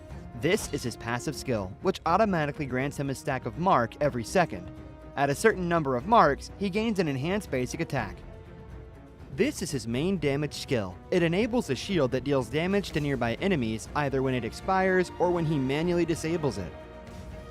His skill 2 provides movement and crowd control, letting him charge forward to damage and stun enemies in his path. Lu Bang's ultimate is a teleportation skill. It provides the selected teammate with a shield and after a short delay, teleports him to the teammate, restoring health to teammates within range. Upon arriving, Lu Bang also gains an extra movement speed bonus. Notably, the longer he channels for, the stronger the shield and the greater the magical damage dealt by the teleportation. This combo is great for protecting teammates that are being overwhelmed. First, select a teammate to provide them with a shield. As he starts channeling his ultimate, activate skill 1 and wait for the channeling to finish, or tap the ultimate again to teleport. Then, use skill 2 to dash and stun enemies, followed by stage 2 of skill 1 and an enhanced basic attack to deal burst damage. This combo is mainly used to protect your team's carry. It utilizes the ultimate shield and magical damage to help teammates block fatal damage and gives them an opportunity to counterattack. Note that stage 2 of the ultimate can be used flexibly depending on the situation of the battle, though it is most often used to provide emergency support or to retreat from combat. At the start of a match, Lu Bang can choose to clear his lane with skill 1. After unlocking his ultimate at level 4, he can clear the clash lane first, then teleport to teammates to help them. Since his ultimate lets him travel fast, he can take the time to clear minion waves before teleporting to a teammate. This puts pressure on the enemy in the lane, while at the same time building a numerical advantage in teamfights. He can also let teammates initiate fights and use his ultimate to provide them a shield, then jump in to absorb damage and take out enemies with help from the carry. If he's facing an enemy who is stronger but doesn't have any crowd control skills, he can use his ultimate to instantly teleport to easily flee the danger.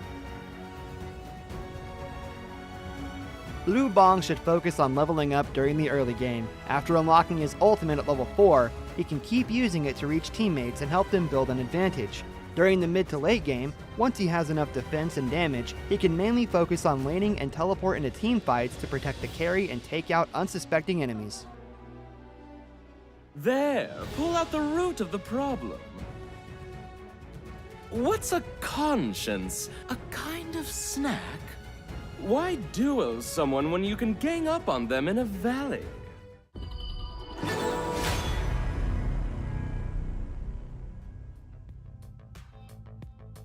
Influence Rage take game 1 against Isurus in an almost clinical game, I would say. Blam, your thoughts on that first one?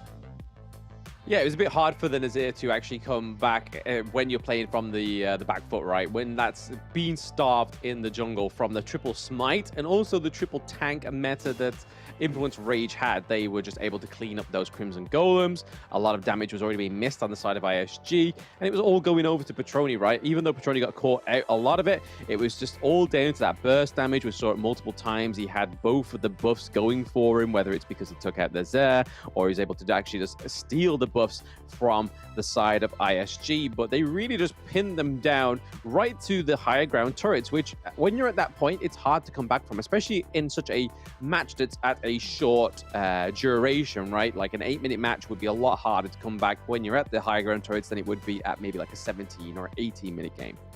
Yeah, for sure. And I mean, Influence Rage, I the biggest difference I saw is that this is a team that came prepared. They came prepared. They understood a new strategy. They really focused on Israel, made sure that he had a bad game, and just came out angry. This is what we wanted to have seen. And it was just like, they were so business-like, right? They went in, they were serious. They knew what they have to have done. They did it. They played it to a T, and they just pulled out the victory. That was a huge win for Influence Rage. Yeah, do you reckon there was some aggressive breathing over that, all that anger? As like, no, like, Yeah. No, I'm no, pretty no sure. calm, no blessing, just absolute unrelenting breathing.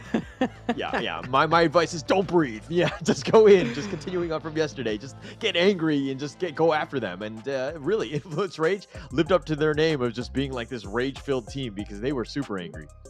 Yeah, breathing so sporadically, all they saw was red mist, which really just means they influenced the rage that they needed. But yeah, looking at the BP here right now, they do ban out the Ming for the second game and also the Marco Polo, but it means that the Dolia and the Chow are coming through for Influence Rage. Quite a scary first 2 picks for the side of Influence.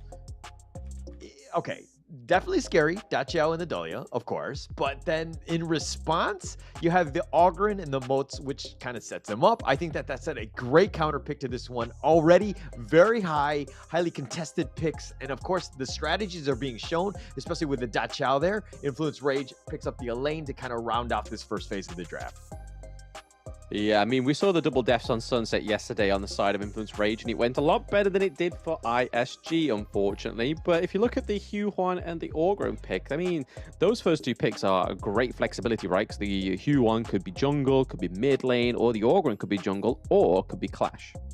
Yeah, and I like that, right? Either of the two can play depending on which. But again, I prefer the Yuan in the jungle, and I like the Ogren in the Clash lane. I feel like they tend to be a little bit more powerful, especially like in the early game. Obviously, late game doesn't really matter, but I feel like there's more of an impact, so to speak. But ISG, again, the world is their oyster. It really comes back to Influence Rage. How do they, what heroes do they pick, and what is the matchup that they're looking for? Yeah, I think if ISG don't ban out the Kaiser, it's going to be trouble for them, right? Because we saw that they banned the Influence Rage banned the Kaiser from game 1, and having that Dolia and having the Kaiser as well. We've seen Raikou plenty of times on the Kaiser, and then giving that double invincible warrior will be huge. And they don't ban it. Would be. Yeah, they don't ban it. I mean, look, it could be potentially used. I mean, it kind of helps this with the Ogren, but again, we don't really know where or what direction they want to further go. I think that having some sort of way to slow the Ogren in some way or keep them kited away, I think is going to be important for Influence Rage. But the Yuan and of course the Ogren, those are the two that you need to deal with, and it looks like they're going to respond with the Menki here. Yeah, so double dream roll from the Monkey is going to be pretty huge for them, right? I mean, we saw it yesterday as well for, I believe it was Influence Rage. The dream rolls coming through, landing onto single targets was great CC. A lot of damage as well, being able to soak up the damage for the side of Influence Rage. And then obviously you're going to have the utility of the Chow as well, right? Being able to respawn and then either whirlpool back in, huge. Yeah, it would be huge, right? And I think it's really going to come back to, you know, how the split pushing happens on Influence Rage when those whirlpools, as you rightly pointed out, when the team fights can kind of come in. But if we're looking at the lineup thus far, one thing I'm kind of seeing is lacking on the Influence Rage side is that they don't really have as much damage as I would like. They have the control and everything else, but it doesn't really, like, they need somebody who just like blows people up and just has that damage. Yeah, I mean, Lung being taken off the cards, Ali as well, Fang being taken on the side of ISG. You can imagine that maybe Petroni will go for something like the Lady Sun maybe, or even the Ho Yi to have that double Blazing Sun arrow, be able to just take those plays from across the map, right? So it's really hard what they're going into. There's not been left much on the actual cards for themselves, with the Marco Polo be taken off by themselves in the early first parts of the ban. So I can imagine it's only going to be either the Ho Yi, or the Lady Sun, and they go for the Ho Yi. Yeah, okay. Look at this. If we're looking at the Isurus lineup, right? Yuan and the Ogron were first two, and we're kind of like, oh, is it Clash? Is it going to be jungle, like mid, whatever? All these things. But they get the last pick, Charlotte, to kind of, again, just be up front, being that who's able to dive in. It's going to be super tough right now for Influence Rage to keep the Ho Yi, the Dahlia, the Dachiao, all of these heroes, which are really on the squishier side, alive because they have options, right? In the sense of Isurus are able to get on top of you. This is a good draft, I would say, for Isurus. Oh, it's better than game 1, right? I mean, I think anything was better than game 1 after that triple tank meta and the Nazir that was played on the back foot against the triple smite as well, whether it be a mistake or it was actually meant to be for the side of Influence Rage. But right now, going into game 2, ISG have a lot riding on their side. Yeah, a lot riding on this one, but my gosh, I mean, I like, it's a good draft, but the more and more I see it, the more I like it. I really like this Osiris draft. I think that they have a lot of potential. They're putting the players on the right heroes that kind of accelerates them even more. Like Ezreal on this Ogryn, I think is going to have a much better game. It's going to be a little bit more difficult for Influence Rage to kind of invade because just by the sheer power of the Ogryn, that is. Yeah, I mean, the Ogryn can get caught out by those blazing sun arrows, though, right? Like, if you're not expecting it and it lands, and then you've got Menki just completely dream rolling on top of you, and then the Death on Sunset as well, it really just kind of stops the Ogryn from the word go, right? And then you've also got Fang, again, doesn't have as much rage, is able to get in and out, but dealing a lot of damage over time. He's able to here, a little bit of a trade in the mid lane. Yeah, it took a decent amount of damage. Ezreal just ate a Koi Tide and Severing Surge right to the face, got knocked off. He was just, again, it looks like ISG right now are going to just kind of funnel as much farm onto Ezreal as possible. He is your win condition. He's going to carry you throughout. But, you know, again, I think ISG doing a good job. I think that that's what you want. Because, again, last game, Ezreal didn't have a good job. You couldn't really support him. You couldn't get him the farm. I'm sure he was a little frustrated. And he let the teams know going into that break. And I think that this is the time where, again, Ezreal can really shine with that farm.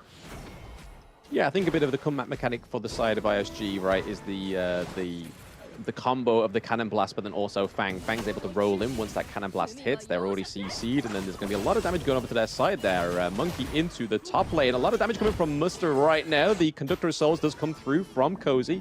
Able to get out there with the Either Whirlpool. And then we see that a lane comes through as well. A little bit too late, I think, there for Influence Rage.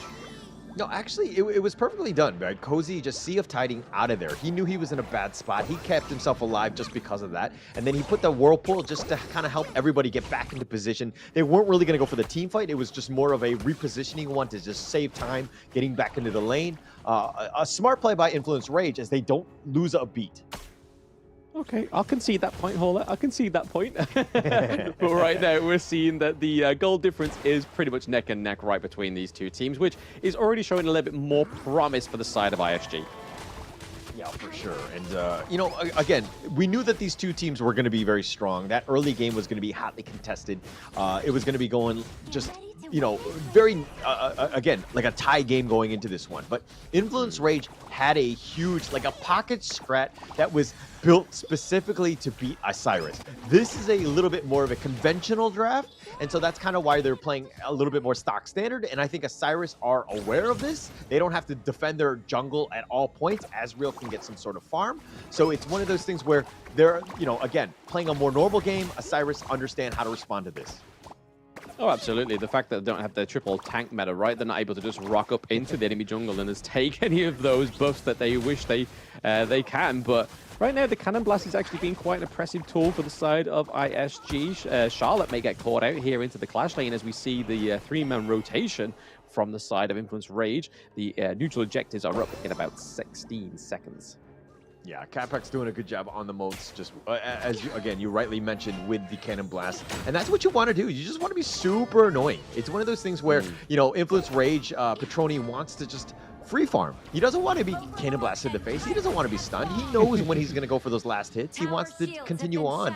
And again, that just pushes him back, gives Wind RJ a little bit more time to continue to farm, and he's going to be a little bit more uncontested as Bilal not as great with the ranged abilities in terms of just with that Ode.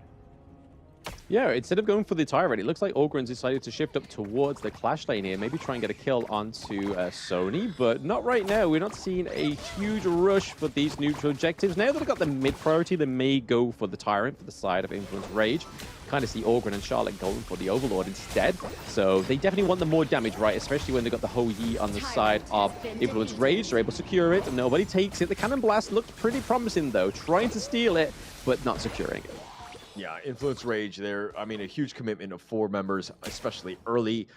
Again, a Petroni on the Ho Yi, getting that Tyrant buff is going to be super key for him. So they definitely needed to have forced that one in.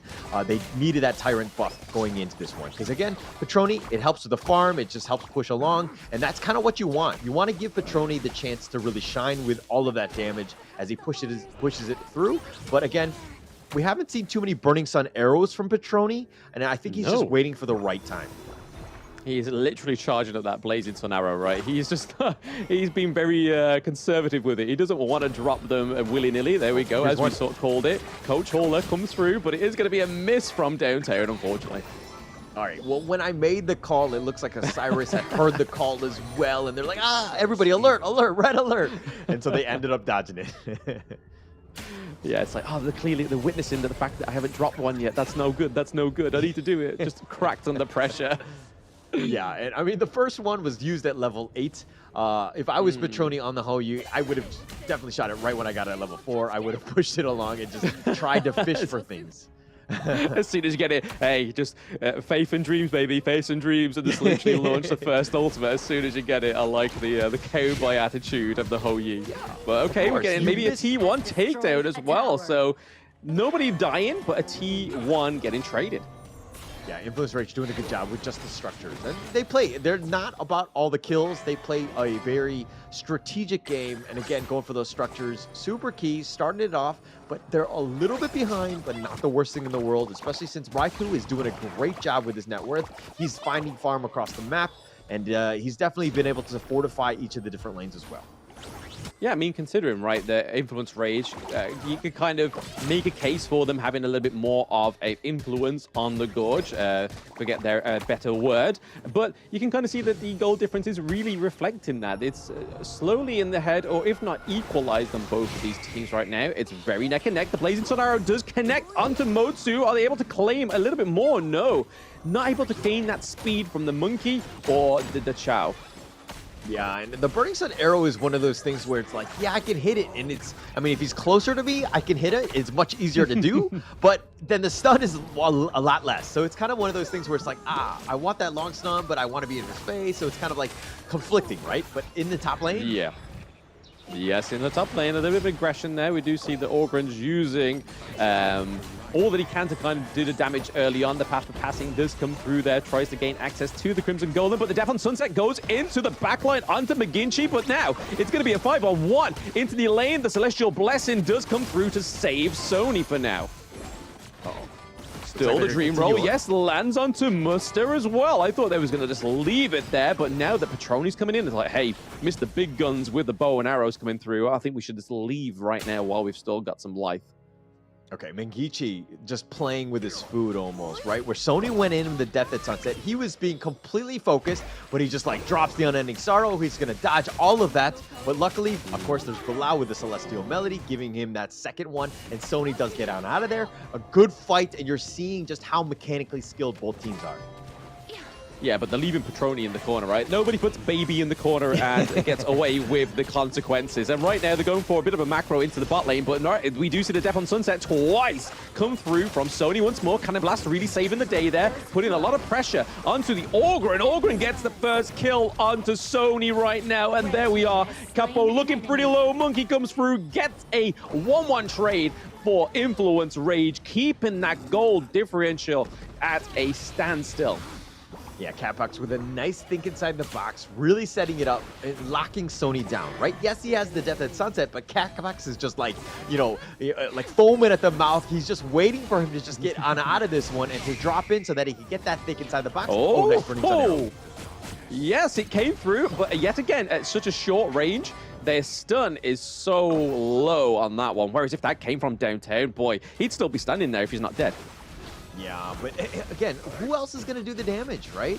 It's coming back to the draft where Petroni, there's a lot of pressure on him to be doing all that damage. So he can't be really doing the setup. I think you need Renki to kind of get that Dream Roam, set everybody up, launch him up, but in the bottom lane. Speaking of launch up, someone got launched up and it was Fang in the bot lane, and you can see what he was trying to do there. He gets the macro, gets the T1, so a valiant death. It was definitely secured, but there we go. The Blazing Sun Arrow does connect onto Menginchi. He's able to get out there with the Undying Sorrow, but still gets defeated by Monkey coming through into the backline there. The Either Whirlpool does come through so that lane, Sunny is able to come back in just in case they want to go for a second rush. But setting up this mid lane here, they could potentially go for T1. They're going to quickly switch their direction and go for the neutral objective.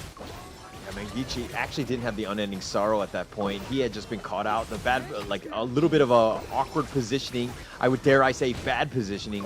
And he got caught out, right? And you got to be super careful. If you don't have your ult, you need to understand where you are at all moments because you can be one of the squishier, on the squishier side and you can get blown up. So you got to be careful. Influence Rage right now, definitely in the driver's seat with a 2K net worth lead.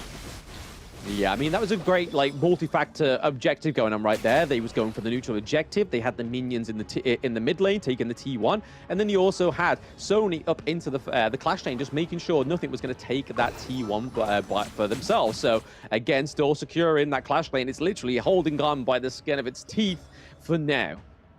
For now, but it looks like Influence Rage are gonna just kind of, they're posturing for this Overlord. More than anything else, they're looking to just zone them away. I don't think Ezreal is actually going to continue to fight for this one, as he's getting gone on. Oh, okay, Conductor Souls comes through to try and save the Ogre, but Patroni finally coming in with that damage. Now that he has the Shadow Tyrant buff as well. We are looking for a T2 into the far mid lane. It is taken down. There we go. Another turret into the Clash lane, taken down by the side of Influence Rage. Really gaining that control onto the Gorge right now. Raikou into the thick of it within that higher ground turret, but they are just doing it to sway the direction from that higher ground into the Clash lane. They are taking a lot within that team fight.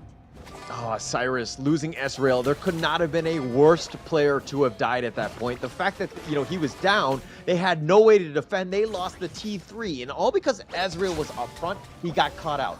Influence Rage, we're talking about, you know, where are they going to do the damage? But they had so much of a, you know, the stun lockdown, and they were comboing well with one another that it just made it easy. Patroni had the damage because, again, the setup was great for them. Oh, absolutely. I mean, like you said there, the worst person to fall out that entire interaction was Ezreal, because he's just the tank of the team, right? He's able to sustain the damage, able to deal the damage, but then also regain that damage as well. Influence Rage surprisingly didn't go for the Overlord whilst they had all that downtime into the actual crystal of the side of ISG. But there we go, Blazing Sun Arrow comes through once more. He's going to be the ultimatum between taking down the higher Algorand as well. Q1 goes down also, so Mengichi is not going to have the sustainability for the side of ISG. We see a Wind RG on the run with the Fang going into the T1, looking to just die to the Monkey as well. That is a 3-0 trade for Influence Rage. A completely different team we saw to yesterday. Yeah, Raikou there flexing on that one. He's like, cool guys don't look at explosions. He ended up just getting the kill on the Wind RJ, just walked around, but continuing on. Yeah, another Blazing Sun Arrow from close distance, but hey, it's all about that hit rate, right? And there we go, Monkey hit rate with the bubbles being super effective. They don't have any minions just yet into the crystal boundary, but they're just taking some blows here and there. Muster goes down onto the Charlotte once more, still taking the fight at the crystal, even though they don't have any minions. Now they rock through, just like a quick Amazon Prime delivery. They are coming in at the right time. We see the Influence Rage slapping the desk, getting that 2-0, like, hey, that was our game yesterday. Look at them go. Look at the fire. Look at the passion. And look at them waving and calling them out. Oh Absolute clinical game. And this is what we wanted to see. We wanted to see that fire, right? And they were able to do it. Influence Rage, strike back, have an amazing day two. That's what you needed to have done. You've changed things up. The three teams in this America play-in, now you're in the driver's seat. You're in a great spot as Influence Rage. Damn, that was like, the fact that there was waving at them, that was just pure violation. It was just like, yeah, see you later, mates. No rematch for you, boys. It was just like, oh my gosh. That was beautiful, though. Absolutely beautifully done by Influence Rage, especially from the champions of the Open Series, right? We expected a lot from them from day one. They kind of delivered, they kind of didn't with that 2-1 loss. But now they come through in day two and just like, hey, you're in trouble. Yeah, you're definitely in trouble, right? And I don't know if Cyrus right now, I mean, they traded, but it was a 2-0 here and a 2-1 in favor of Osiris there. Tiebreaker-wise, Influence Rage right now on top. It's all going to come down to that last series, but I'm getting ahead of myself. This game right now, Raikou, in my opinion, was the MVP. He was 4-0-3, completely set up all the fights, so tanky and far superior to the farm of what Ezreal was doing, who actually fell behind. Yeah, I think it could either go for Raikou or Cozy at this point, right? Because we saw a lot of oppression coming from that Dachau pick, especially with the aid of the Eye of the Whirlpool, just trying to get Sony out of the team fights, back into the team fights. Patroni not losing a single life within that one as well, which was huge. Blazing Sun Arrows, a little bit underwhelming, but they did their job, especially at locking down the Orgren, right? Yeah, and I want to say that was the biggest thing, right? Ezreal was up front, but he's usually like, yeah, it's just path of passing out of this one. But the stun was just enough. Yes, it was a little on the shorter end, but it just set it up, right? Once you had that Burning Sun arrow, then the rest of them, the Dream Roams and the Koi Ties and the Seven, all of these other ones just kind of combo on top of you. And Ezreal, he either wants to be fighting and doing all his damage and just out healing most of it, but he was not able to do that because he was just constantly being stun locked. Yeah, it's the only problem when you're Orgrin, right? That CC is your biggest weakness. But you can kind of see here with the goal graph, right? That was very back and forth for the majority of the match. It was only because of the times where they was able to take Orgrin out of those team fights. And it was not like they took aces after the team fights with Orgrin gone. It was just like, hey, we'll take Orgrin down and we'll get some little objectives here and there. And that's exactly what you need to do in Honor of Kings. And I think this is what some of the teams within the West need to realize, right? It's not all about taking the aces within those team fights. It's taking out those core parts of that enemy draft and then doing something positive with it. Yeah, and I mean, it always started with one pickoff. Look at Ezreal up front; he gets picked off. Then Isurus not able to fight out this. Isurus right now, if you look at where they're going back, they're retreating, and you know, Influence Rage right now, just up front, just being this super tanky lineup that nobody can really get into the heart of the enemy team and do some actual damage, and they're just getting completely controlled. Influence Rage clearly on top, and MVP of this one gonna be Petroni. 204, 73,000 damage. I want to know how much time he had everybody on stunlock because he was hitting his Burning Sun arrows too. I told you, it's all about the hit rate. It's not about the duration, it's that hit rate. So we were both wrong on the MVP pick, but Petroni was turning that path of passing into a toll road, and Orgrin didn't have any cash on hand, so he was like, hey, I'm not going to let you able to pass on that path of passing, unfortunately, dude. I'm going to just stun you. You're going to have to pay me later on, and they paid with the loss of that 2-0. So Influence Rage able to take the 2-0 means that they are the winners this far, but there is still one more game to have, the pride of second place. Yeah, pride of second place. But again, I think it's really going to come back to just, you know, unfortunately for them, we're going to have to see what happens in this third one. Tribe Gaming and Isurus, that one's going to be coming up. But first, we're going to take a little bit of a break.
let them tell you what you can't do. Gotta change your head.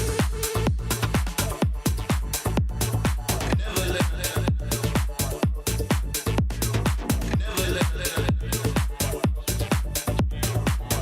let them tell you what you can't do.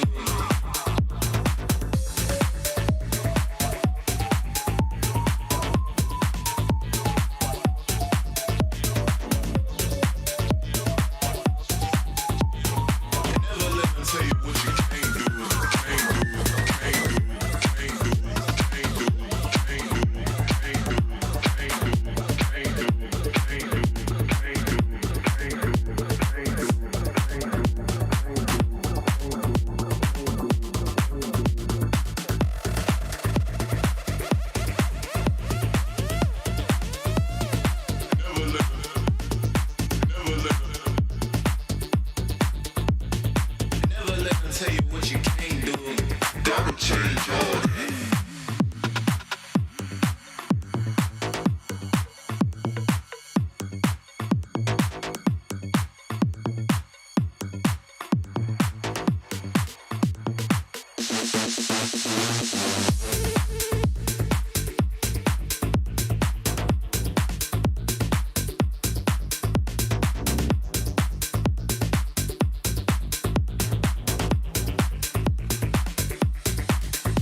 tell you what you can't do. Gotta change your ways.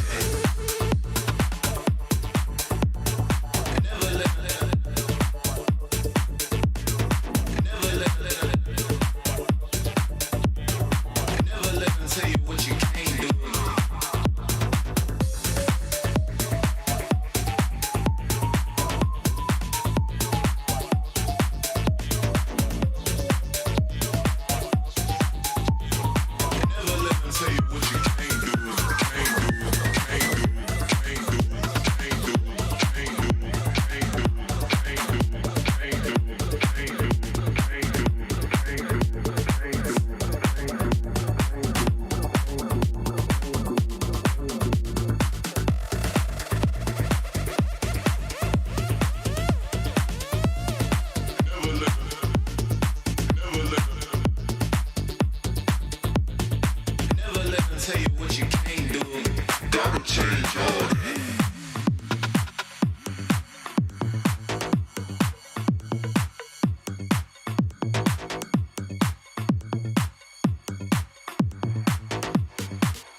that fell from Zephyr was a mysterious substance temporarily named Amber. In fields such as biomedicine, it may bring hope for post-disaster reconstruction.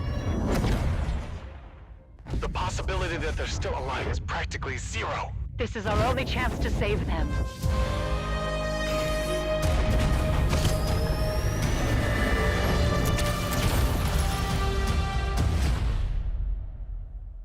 Doctor, we received a weak signal from Zephyr for the first time. Zephyr! Rescue!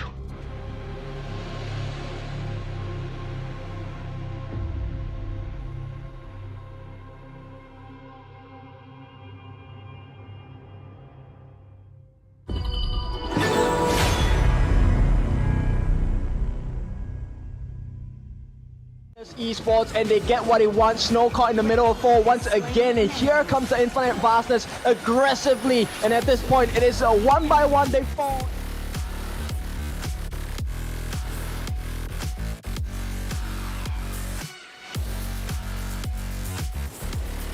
Duel of death. He kills Kakarot right away. He wants to go for more. He's chasing after them with the Rhinorus jumps in once again, will not survive the fight. A Vanguard, Suits, they fall, and it's Influence Rage. Okay, caught in the middle of 4. 5 is all of Fearless Esports, and they get what they want. Snow caught in the middle. Side of Chaos, and down goes a John Face. So there is the backbone. We could still see a steal here. Who's it going to go over to? It does go over to the side.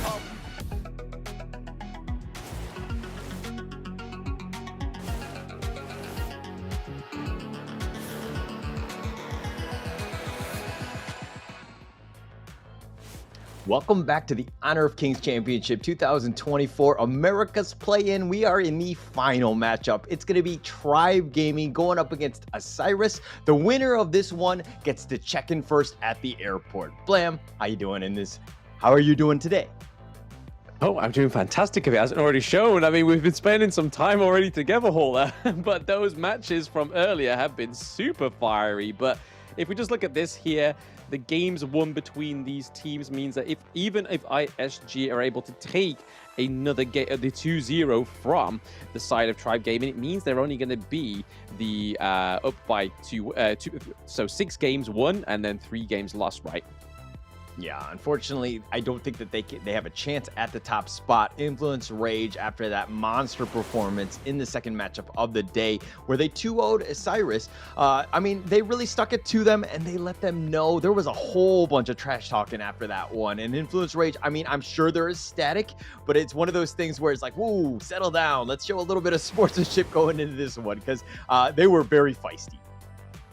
Absolutely. I mean, it's the biggest upset of the day, right? That is definitely the biggest upset of the day because we were even saying going into this whole stream that was like, hey, a lot's riding on that second match of the day, whether it ends in a 2-1. That means there's going to be a rematch. But hey, Isurus Gaming here for the last game within the play-ins. It is Muster, Azriel, Miguichi. We have WinRG and Capox in the roster looking to fight it out for another best of 3.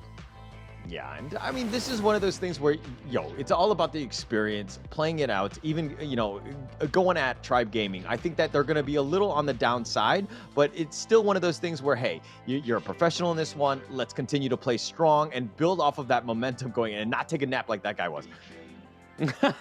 Hey, why not? You gotta have that little sleep, right? It's not the drunken fists kind of combat style. Just have a little bit of sleep, get that regen, go back in. But speaking of going back in, here is Tribe Games roster for the last time within the play-ins as well. We have MTS, Marley, Startin, Arakizaro, and Charm looking to try and get some kind of victory on the board for themselves so they don't finish on a 0-8 record. Yeah, for sure. They just, start slow, get that first win, get something going, right? They've tried things out. They've had some decent early starts to games, but then they kind of struggle trying to come back. They haven't been able to find the right formula, especially against the other teams like Isurus and Influence Rage. So they've kind of struggled in that front. But again, it's about the learnings. It's about getting better for the long term.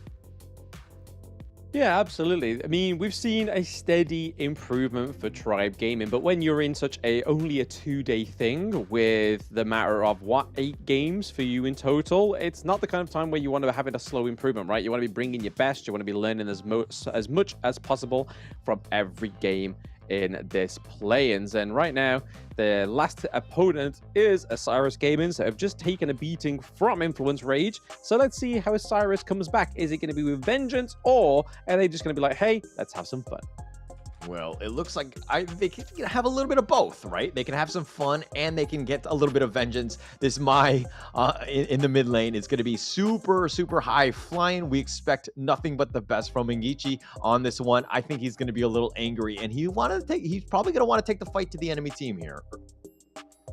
Potentially, right? I mean, he's probably going to be dictating a lot of those fights. And like we said before, when Mai Shiranui comes through, the only thing you can really do to sort of stunt her aggressiveness is making sure you can kind of deny her into your team, right? So the likes of the Motsu coming through. Orgren, again, can deal a lot of damage, but it's all about the CC and the burst damage when it comes to the Orgren. And the CC coming through once more for ISG is the Ali, and they have that counter-engage pick, the Sunbin.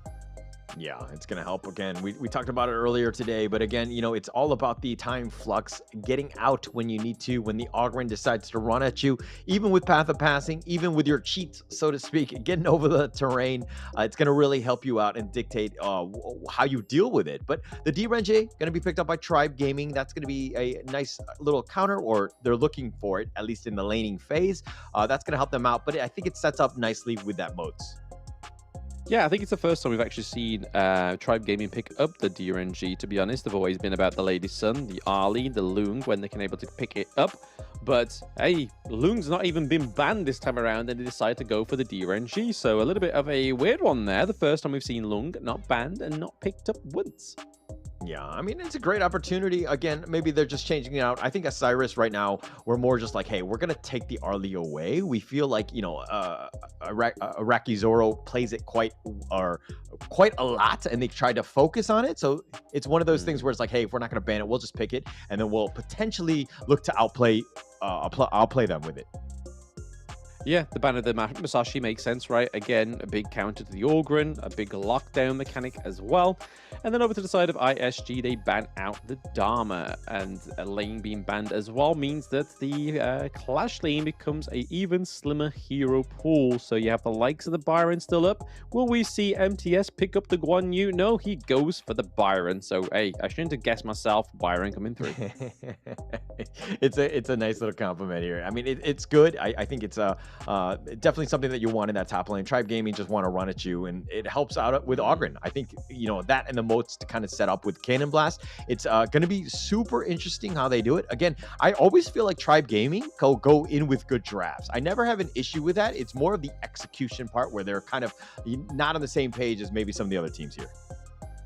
Yeah, I mean, drafting something is the first part, right? And then making sure you execute it is probably the 85% of it, right? So draft 15, 85% making sure you can get it to work on the Gorge. ISG go for one of Musta's biggest picks in the Clash lane, and it is the Mulan. So again, great slow potential, great way to be able to like duck and weave into the fights, right? As you change your weapons, you go from the blade to the 2 daggers. There's a lot of potential, a lot of high frames for Mulan. Yeah, and I mean, do you think that the matchup is all right where you last pick it going up against the Byron though? Or like, are you that comfortable with it? On Muster? Yeah, absolutely. On Muster, absolutely. After seeing his performance from Season 1, the shadow of a doubt. But the Lady Chen as well, maybe able to last all the way to right to the end. And Lady Chen then getting picked up in that mid lane. So they lock it in. Again, great use of Destructive Deluge going into what could be a counter-engage mechanic as well, especially for the likes of the Mai Shiranui. They've just got to make sure they place it right and don't place it too early. Yeah, it's going to be super important. But, I mean, it's funny that they last picked the Lady Jeanne. Again, I love the Lady Jeanne. I mean, maybe not the greatest against the Mai, assuming that Mengichi just is looking to blow you up. But I think it has a lot of play, right? You have the Augur and the Byron and Cannon Blast from Moats to kind of cover your tracks a little bit. But, again, you just play a little bit safer, and you can do a bunch of damage on the Lady Jeanne. Absolutely, absolutely. And it's all down to this. Are they going to be having a bit more fun or a lot of rage from that game that they lost just against Influence Rage? Already taking blows is Minguchi taking the shot onto starting right now. So a lot of blows trading across already pre 1 minute. Yeah, and to be honest, Isurus, I think are more down than anything else. I don't think that they're super angry. Like you saw them going in just kind of in the draft phase where they're kind of like on the sadder side. I mean, it's got to be a little downside because again, this series there's really not too much at stake, so to speak. It's all about just kind of bragging rights and kind of padding the stats as you maybe look for sponsors in the future and that kind of thing, right? So it is important. I do think that you need to finish strong though. Oh, absolutely. I mean, there was a lot riding on that last series, right? And like you said, now going into this one, a little bit of deflation, but like you want to do, you want to go in true style and true competitive fashion. Just making sure you claim that second place, right? Just deny your enemy of actually getting any win on the board. I mean, that's still an impressive right? Like just being the third place, didn't get a single win, and it's because of these two teams just being so good at what they can do. Yeah. I mean, these teams still top tier, right? Like they're still kind of also learning to get in, learning Honor of Kings and trying to get to that next level. We've seen them time and time again. Like these are teams that they're no strangers to the Honor of King esports scene. But again, it's just one of those things where, unfortunately, you were not at your best. You were not able to take it out. And it looks like really these open series champs, I mean, just moving forward, we're seeing a lot of good teams just kind of come out of these things.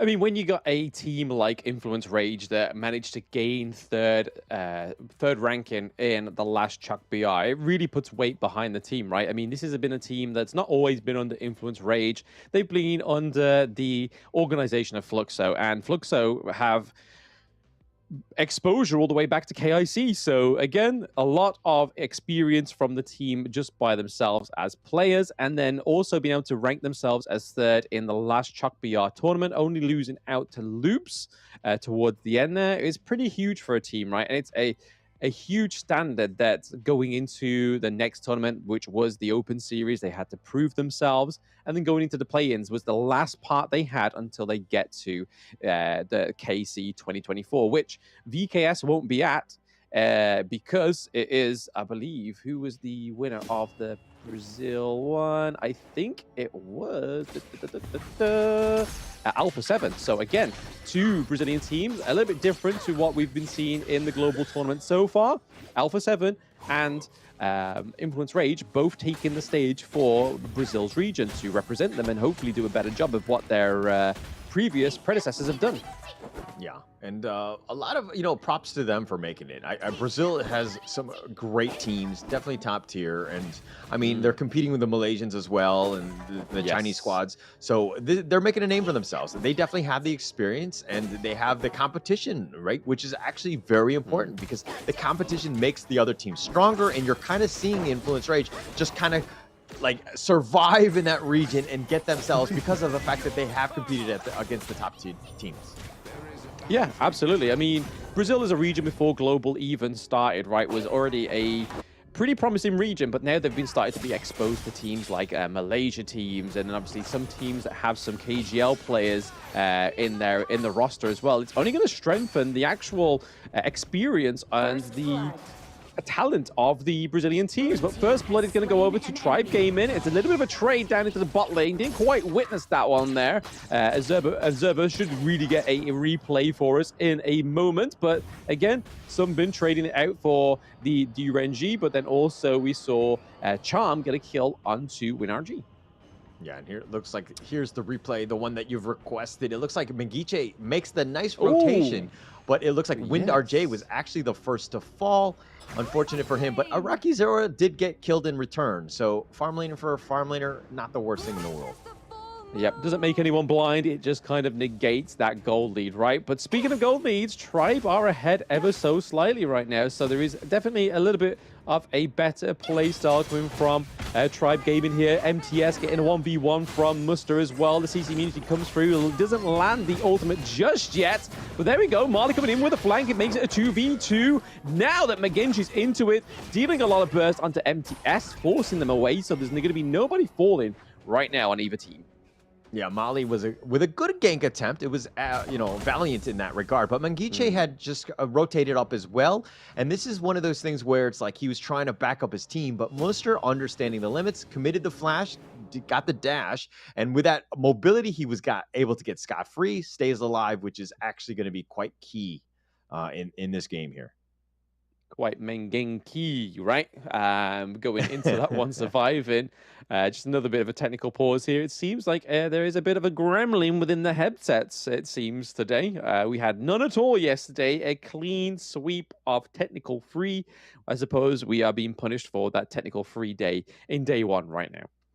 Yeah, unfortunately, sometimes that happens. Sometimes the headsets aren't really working, and that's outside of some of the players' control for sure. But they're going to get a new one. They're going to look to just quickly fix this one up, patch it up, put a little scotch tape on that headset. No, I'm just kidding. But it should be fine, and it should be working soon.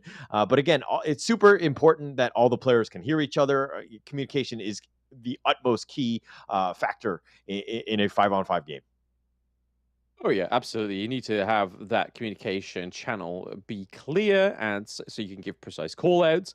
Make sure that your team aren't going to get ganked or done over because of some kind of technical problem within the stadium. But right now, how are we feeling about both of these drafts? Right, which one is standing out to you, Hauler? I mean, I really like how Tribe Gaming drafts. I really do. Like the drafts, they're very meta. They're very strong. There's a lot of synergy. But it usually just comes down to the play style where like they're not as well coordinated as the other teams. I don't mean to bash them, but it's just what we've seen from Tribe Gaming. I mean, they're winless for a reason.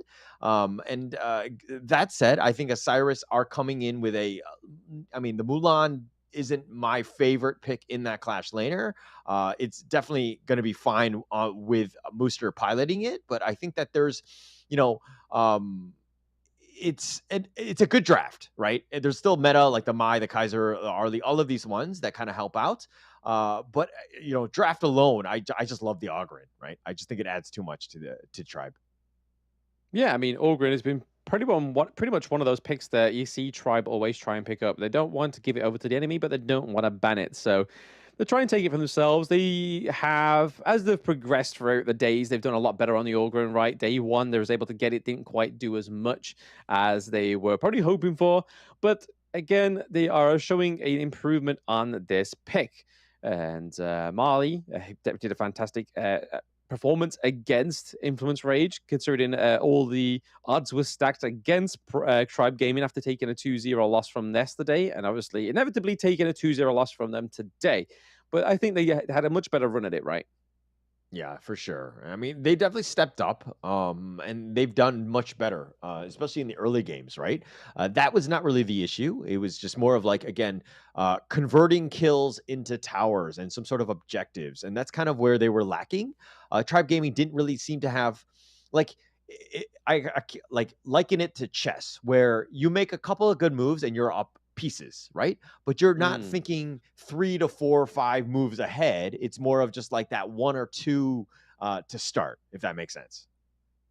Oh yeah, absolutely. He's just trying to make sure you maintain the control from the beginning of the game, but then also keep that going for yourself on the side of Isurus Gaming. But again, it seems like the technical pause is that there's a lot of moving parts to this, right? The preamp, the headset, where does it fall? Is the little gremlin sabotaging it? We don't know, but I'm sure they'll get it fixed for us pretty soon.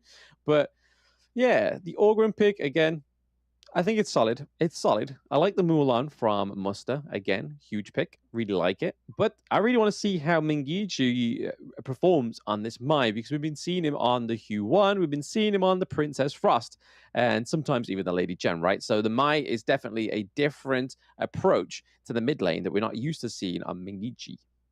Yeah, and Migichi's headset it seems to have been the issue. It looks like everybody's giving each other the thumbs up. They're doing one last sanity check to make sure things are good to go. But it looks like the game will be underway soon. I hope. And there we go. It looks like the game is about to start here. And, they pushed it in. Oh, actually, Migichi had actually been kicked out for a second. He's just reconnected. Yep, reconnected, and then obviously Wind RG got taken down there. It was a bit of an unfortunate pause, right? Trying to come back on that point, like keeping that mentality that you are about to get dived on. What can I do when this pause comes off? And unfortunately for the side of ISG, they weren't able to do much, but MTS taking a lot of blows there. Muster and Mengichi going in for a 2v1 rotate. You can see the Orgren's pretty preoccupied down into the mid lane there against Azrael. Yeah, and I mean, they're neck and neck, Ezreal and Mali at this point. In terms of net worth, though, a slight advantage for Mali with 500 gold. And it looks like the teleport is going to happen. Mengichi is going to go all the way in the bottom lane. They want to fight.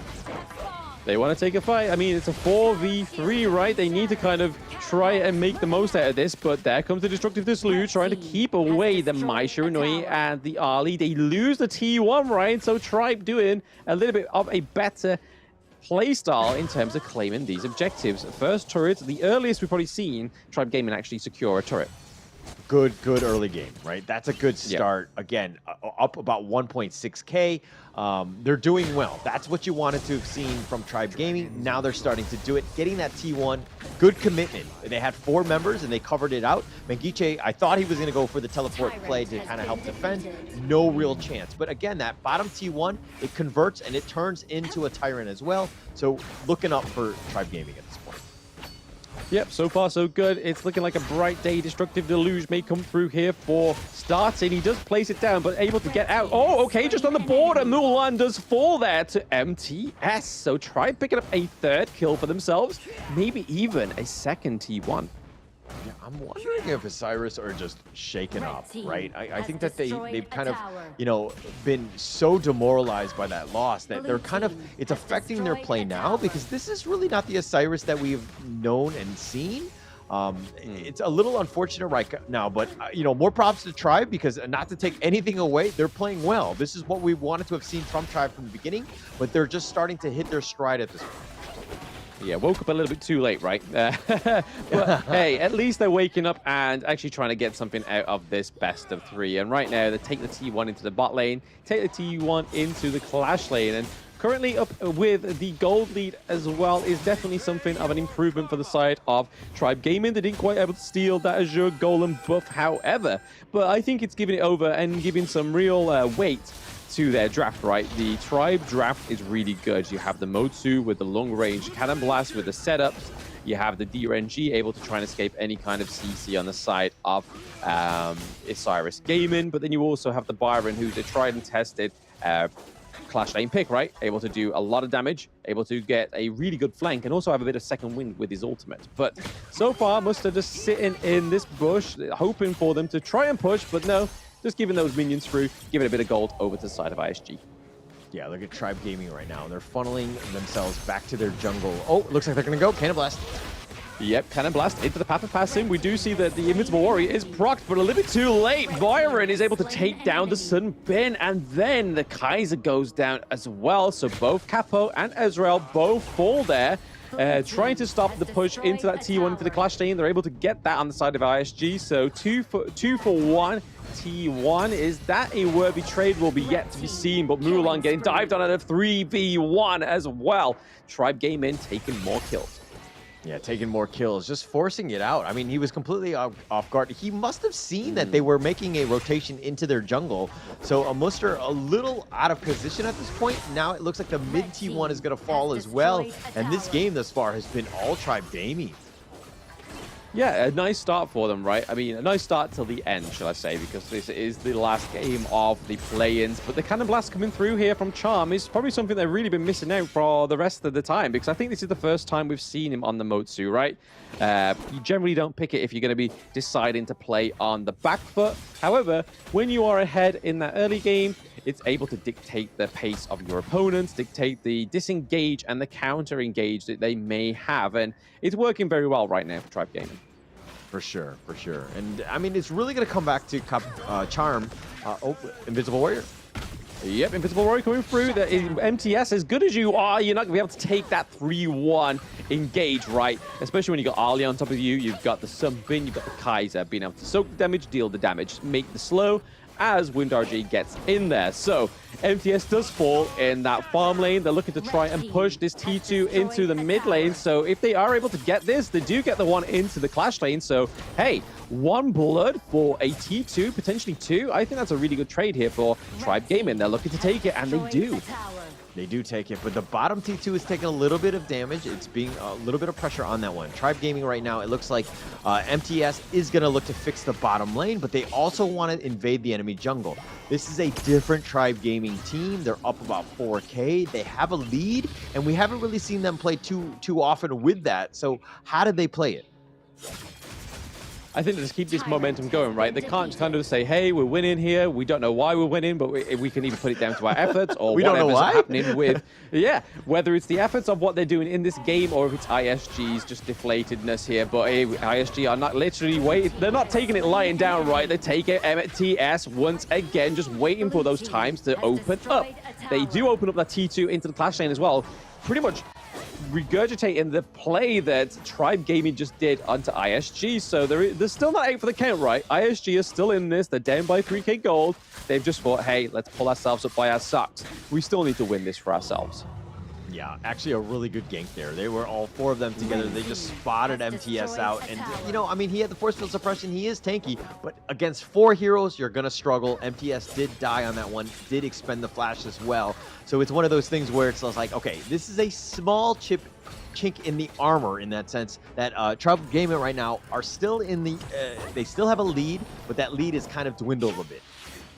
Yeah, I think the sneakerheads are taking the field here on the Gorge in this game because look, all those the crowd control boots are all coming through. They're all a bit of trendsetters. They're all taking the notes from themselves because there is a lot of CC, not just because they look fashionable, but there is a lot of CC on the Gorge this time around. Yeah, but Iraqi Zoro got sniped out, and ISG finding like avenues of attack of how to get back in this game. This is the way. You find some pickups, you're able to push things out, make it a little bit uncomfortable, and now Tribe Gaming, how do they respond, especially with Iraqi Zoro down for another 5 or so seconds? Yeah, I mean, Marley's doing really good in the jungle, right? He's able to have that experienced lead onto Ezreal, so I think if they're able to keep that, that's a good thing for themselves, but maybe ISG are just going to do the same tactic that Influence Ray just did to them, where they take out the Orb run first off, and then that's it. They try and take the rest of the team fight. But right now, Tribe Gaming up by 2 kills and up by 2k gold. And the lanes are definitely in their favor, right? You just got to make sure they watch out for Muster with his macro plays, looking to force that minion wave into the clash lane. Untargetable comes from starting there, procced it a little bit too early, so the Splendor is on cooldown now, so that means that the Invincible Warrior is now primed to come through. Did they get the crucial kill theft? No. Marley still gets the Tyrant, but now it's already a 1-1 trade between the two teams here. Crucial crowd control coming from the side of ISG, and there we go. Not much blood spilt, but they're able to get the Tyrant for the side of Tribe Gaming. Yeah, that's going to be a huge one. That's the biggest piece. Top was, you know, potentially going to be pushed there. Muster had pushed that one out, and they was trying to get some sort of rotation from Tribe Gaming. They didn't fall for it. They stuck around. They got the team fight. They got the kill that they wanted, which was, again, against Muster, but Molly dying there a little on, you know, on the unfortunate side. Obviously, you don't want your Ogryn to die, but the fact that he did get the Tyrant, he did go out swinging. Yeah, went out with a bang, right? He got that neutral objective, and that's what they came there to do, but it does mean that the Overlord is up and right for the side of ISG because they're not going to try and take those 2 neutral objectives, especially with them being the Shadow variant and them having the debuff in the jungle right now after taking that Tyrant. They've got 28 seconds left on this Tyrant buff.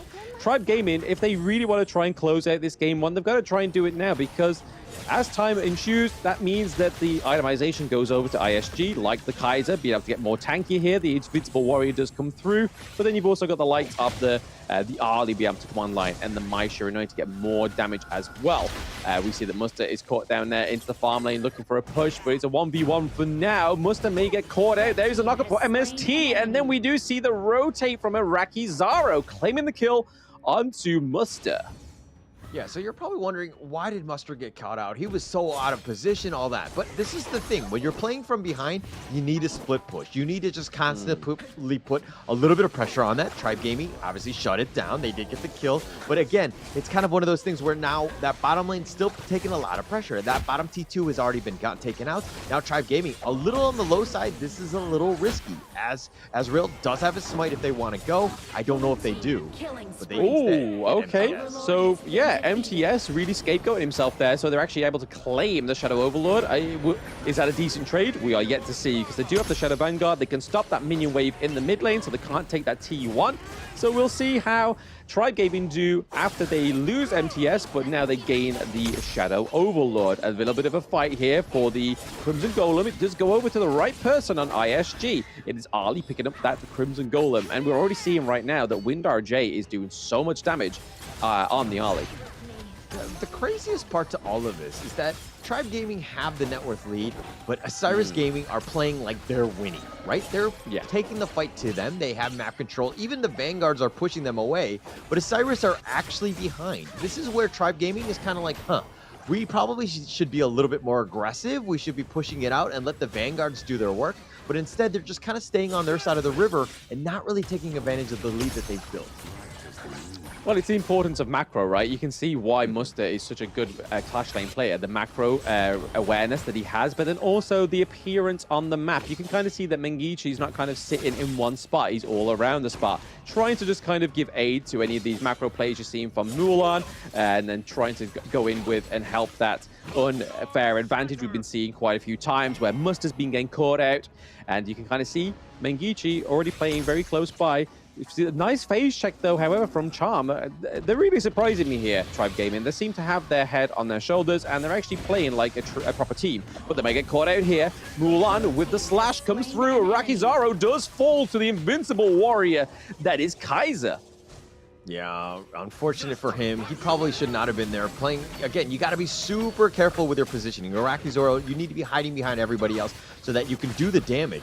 Getting caught out here, this is a bad spot. This net worth lead, gone, right? Everything about it. But Mengichi, his net worth has been on the low side. Tribe Gaming have done a good job of restricting it. Mengichi has not been able to get the burst that he wants to do and just get those kills. And now it looks like they're going to be sieging this mid T1. Isurus are doing the right things in terms of trying to get back in this game. I mean, into the Ogre, it makes sense, right? Mai Shiranui does not have the freedom into these team fights, so just using it like a roaming ward is a really good thing. Getting that intel on the side of ISG has really put them from behind now into the driver's seat, only behind by 100 gold, which was a few K just a few moments ago, right? So I feel like ISG, a true testament to themselves, playing very well in terms of the knowledge of the map and the knowledge of their game, knowing that pressure comes from multiple avenues, not just one, which is what Tribe Gaming have been doing and displaying throughout the entire of the play-ins, right? Yeah, and Tribe Gaming here, though, they're being smart, though, in terms of just kind of protecting the mid T1, right? That's been the crux of their issues, where they kind of let that T1 die, and it just opens up so much of their side of the map. So this is one where they've been prioritizing, trying to defend that as long as possible. But again, Isurus, they don't care. They're going to find farm throughout the other different ways. And look at this gold graph. It's completely shifted in favor of Isurus.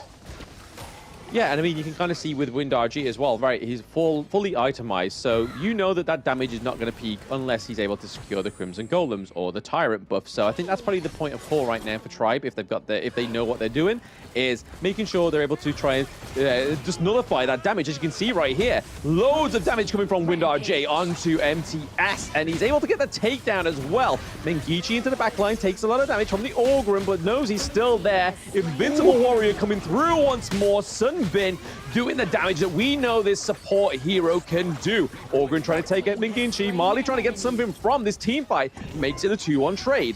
Crucial crowd control from Charm, really showing that this Mutsu pick is better than the Liam Po that we saw in day one. Still not happy with what is going on here. Marley is still into the thick of it. They're able to open up that T1 into the mid lane, which is trouble for Tribe Gaming. Yeah, Mengichi right now, again, just not really getting the farm, doesn't really have the damage at this point, is a glorified melee creep at this point. He's kind of not had the greatest game at this point, but it's one of those things where you're up against the Mali who does the farm, but it looks like they're going to go.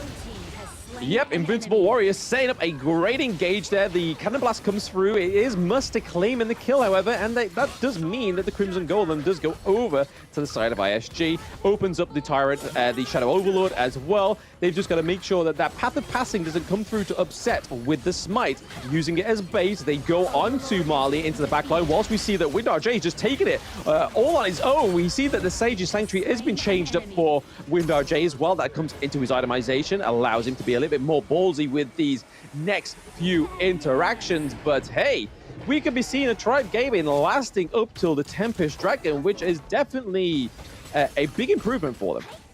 Yeah, Ezreal right now just building full tank. He's just been able to just stand in front, deal with the Molly, while the rest of the team is able to just kind of pick him off. Molly, he really needs support. Yes, he's the highest on his team, but it looks like, you know, it's one of those things where you can't do it by yourself. Yes, you want to be Superman, but you need the Justice League to kind of back you up.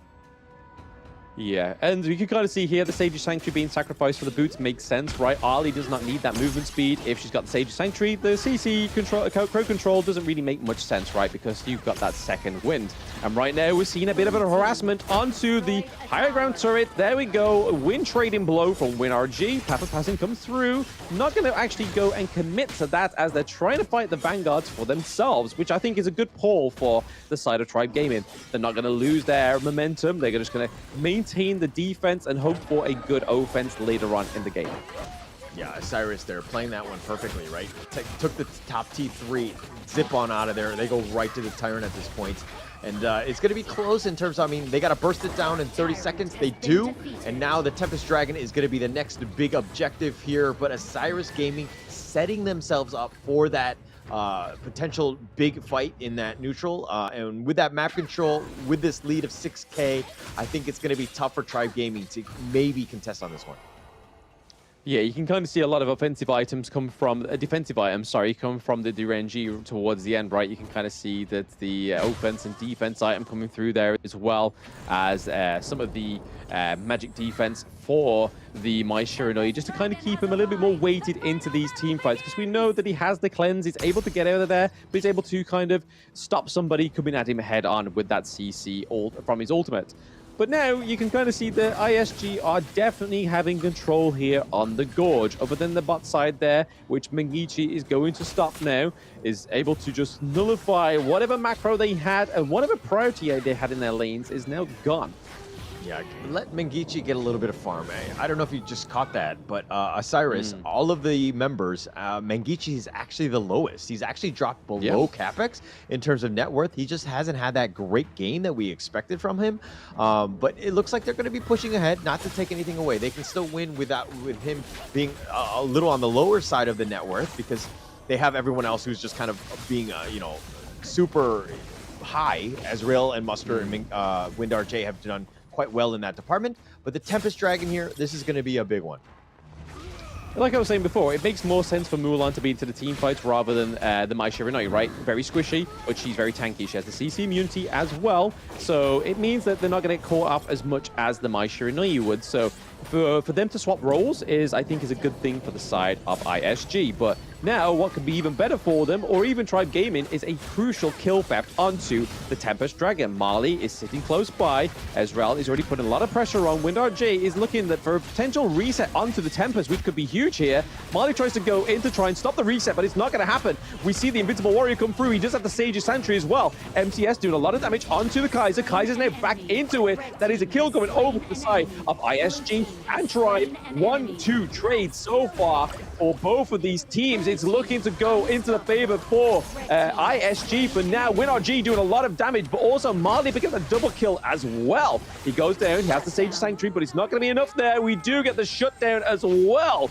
onto WinRJ. So overall, that is a 3-3 trade with Tribe Marley still up, meaning they've got a smite, whereas ISG don't. Look at Molly just abusing the minions. The minions into the crystal. It's only Charm trying to keep themselves alive. So they almost got a backdoor there from that entire interaction. If Charm didn't go back, they would have lost. Look at that crystal. It is damaged. Oh my gosh, it is actually very low. I want to see the HP on that one. It was so low, but Charm actually coming out clutch. Good map awareness. Woo! So low. Somehow keep themselves in this game. But again, Mali trying to just dash in and out, stayed alive for quite some time, but did eventually fall. He's 5-3-2, but Mali trying to do what he can to give his team a chance in this game. But this is the problem right now, that the crystal is very low. They're going to have to pay a lot of attention to that clash lane because they were almost easy to miss it, right?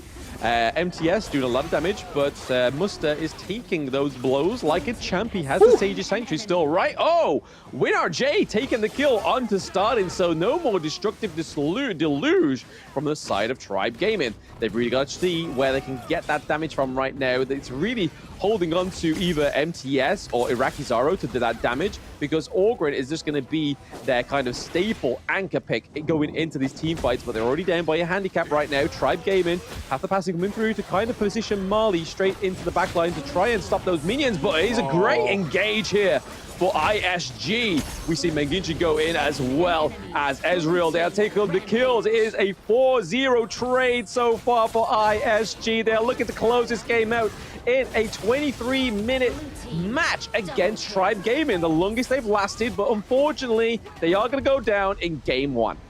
Oh my gosh, Mengichi with the clutch Shinobi, the ultimate launch up, just the absolute control. Who needs that worth when I can just control the enemy team? And, you know, again, it was Tribe Gaming in a bad spot. They weren't really sticking together. They were retreating, but they weren't making a beeline directly to their base. It was more of like a, you know, a sidestep more than anything else. And then they got caught out. Unfortunately for them, they will lose this game. Isurus, just a really good game and just showing that, hey, even when our back is on the wall and things are like a little bit down, we're still able to find ways to come back.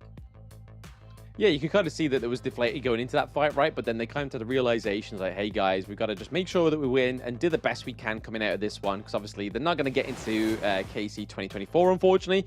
But they did a good job at giving some respect over to Tribe, letting them, like, give them air, just to try to see how they play. I feel that Charm was really good on this Motsu, right? Mali having a better performance on the Orgrin, and then we saw MTS having a good performance on the Byron as well. But really shining the light onto ISG, we see that WinRG with almost a 20k gold there for himself, and as well as Muster really putting up that 16.3k gold as well. And a lot of good performances on the side of ISG. But if I have to give it to anybody, I'd probably say it's either going to be WinRG, just because of the pure fact of almost getting 20k gold, but also getting 6 kills on the board as well.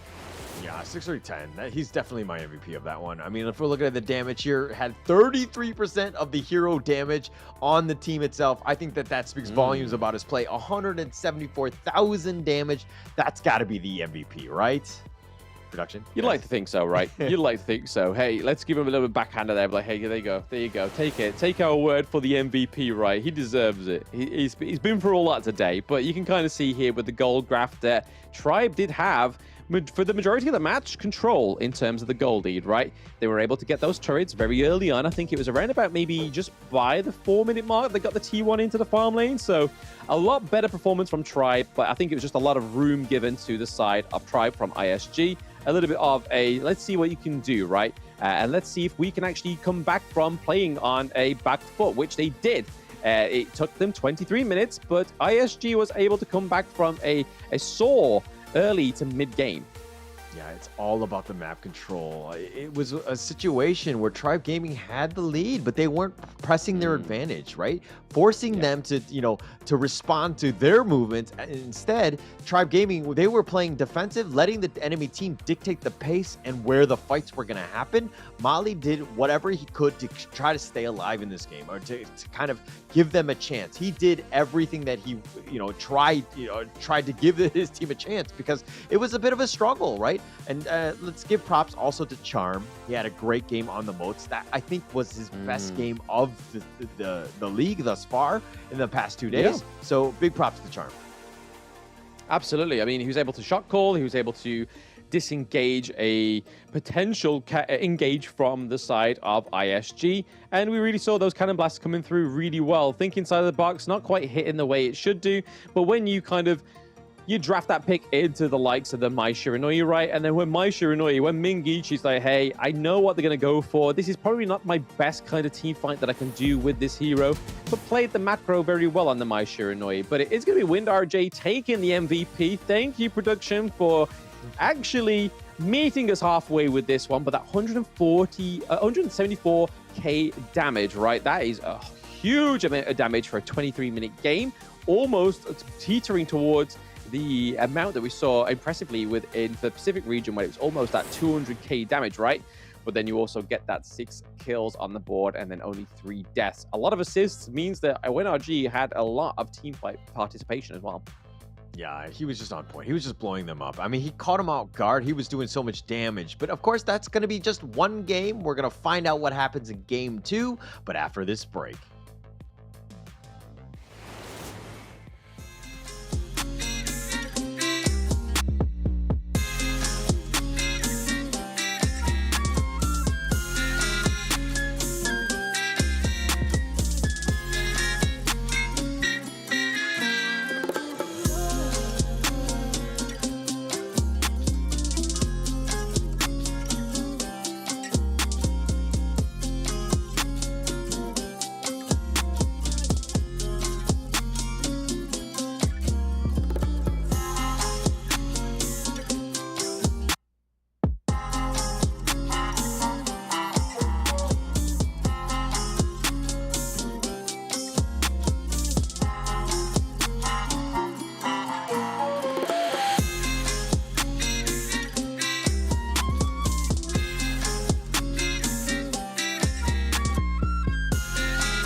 The meteors that fell from Zephyr was a mysterious substance temporarily named Amber. In fields such as biomedicine, it may bring hope for post-disaster reconstruction.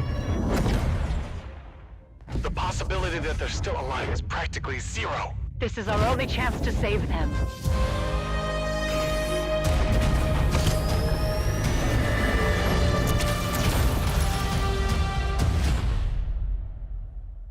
Doctor, we received a weak signal from Zephyr for the first time. Zephyr! Rescue!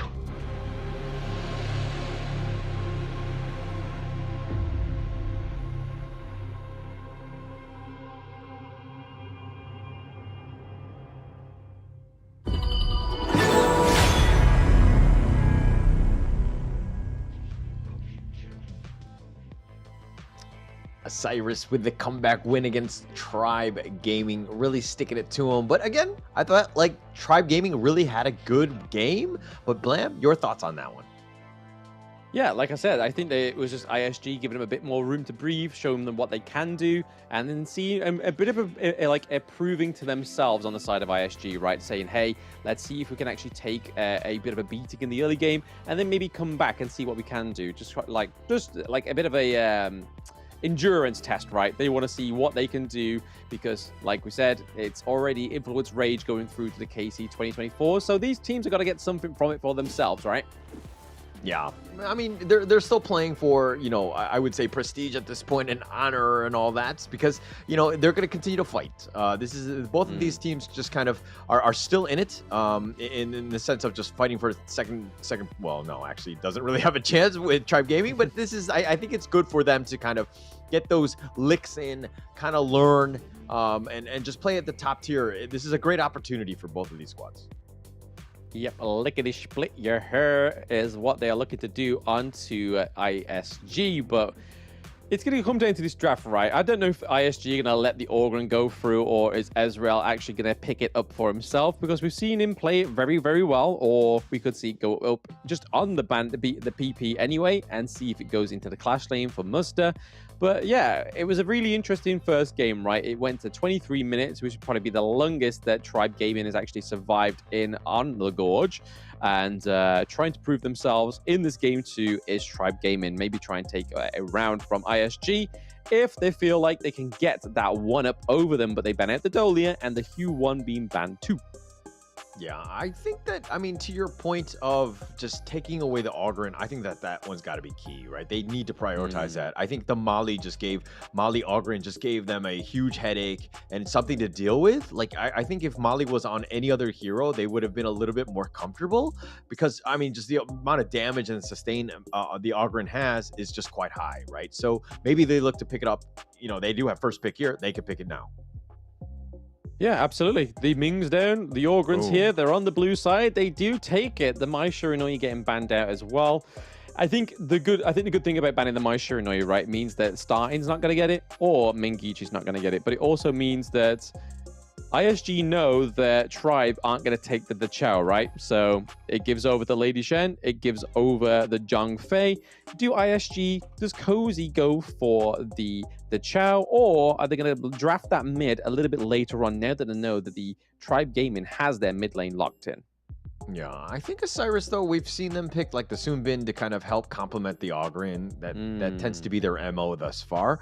I wouldn't be surprised at that. It's okay. It looks like they're going to go with the Cayenne. Different kind of sustain. That's an interesting one, but with the Princess Frost as well. Yeah, the Taiyan is actually really interesting, but it's also going to be really helpful, right? Especially with the sustain of the Orgren. Not only is Orgren going to be able to get that health back for himself, he's going to have that top-up from Cayenne as well. So I think you can see this working. It's a lot more sustain into the team fights. You can see from this 3 drafts already, they are looking for a long team fight, but Masashi does come through for Mali on the side of Tribe Gaming. It is that counter to Orgren that we all know and love, but the Taiyan means that she can get that earworm and actually get that little 1 second of CEC that can kind of really disrupt the Masashi getting in there.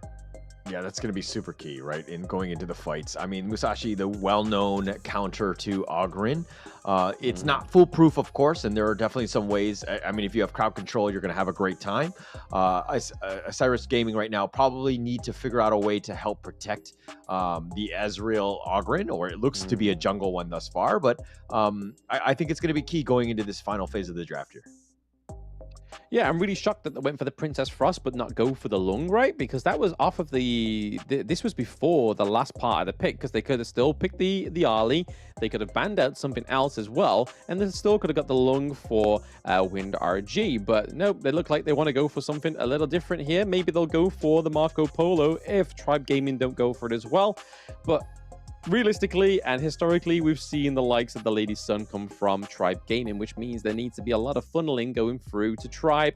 They lock in that clash lane, however. A lane is still up as well, so we might see ISG go for the lane, go for the Byron, just to try and counter the Mayin in the 1v1s. Yeah, but they're trying to set up Tribe Gaming for Iraqi Zoro to have the best farm laner possible and for the matchups. Because Isurus is going to pick it first, but the Athena pick first. This is going to be an interesting one. Yeah, because I mean, it's not really going to be disruptive Athena that we see from Boom Esports, right? Because that's normally played into the support role, but they could go for it into the jungle. They could be up into the Clash lane as well. We don't quite know yet. But again, Athena has a lot of CC. You just don't want to give over the kills or want to be sacrificing those kills or playing it like the disrupted Athena, right? You want to play it as an actual hero. Because if you give over a lot of kills to the Masashi, you're just going to feed him up. He's going to get really tanky really early. He's going to be able to dive into the back of your back of the team, do a lot of damage as well, a huge amount of sustain. So you kind of don't want to see that disruptive Athena strategy come through from ISG. So I can imagine it's going to be in the jungle, and we'll see what Ezreal is going to be cooking with it.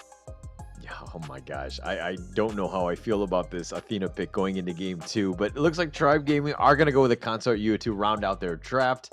I do like this pick. There's a decent amount of shields and, of course, the sustain.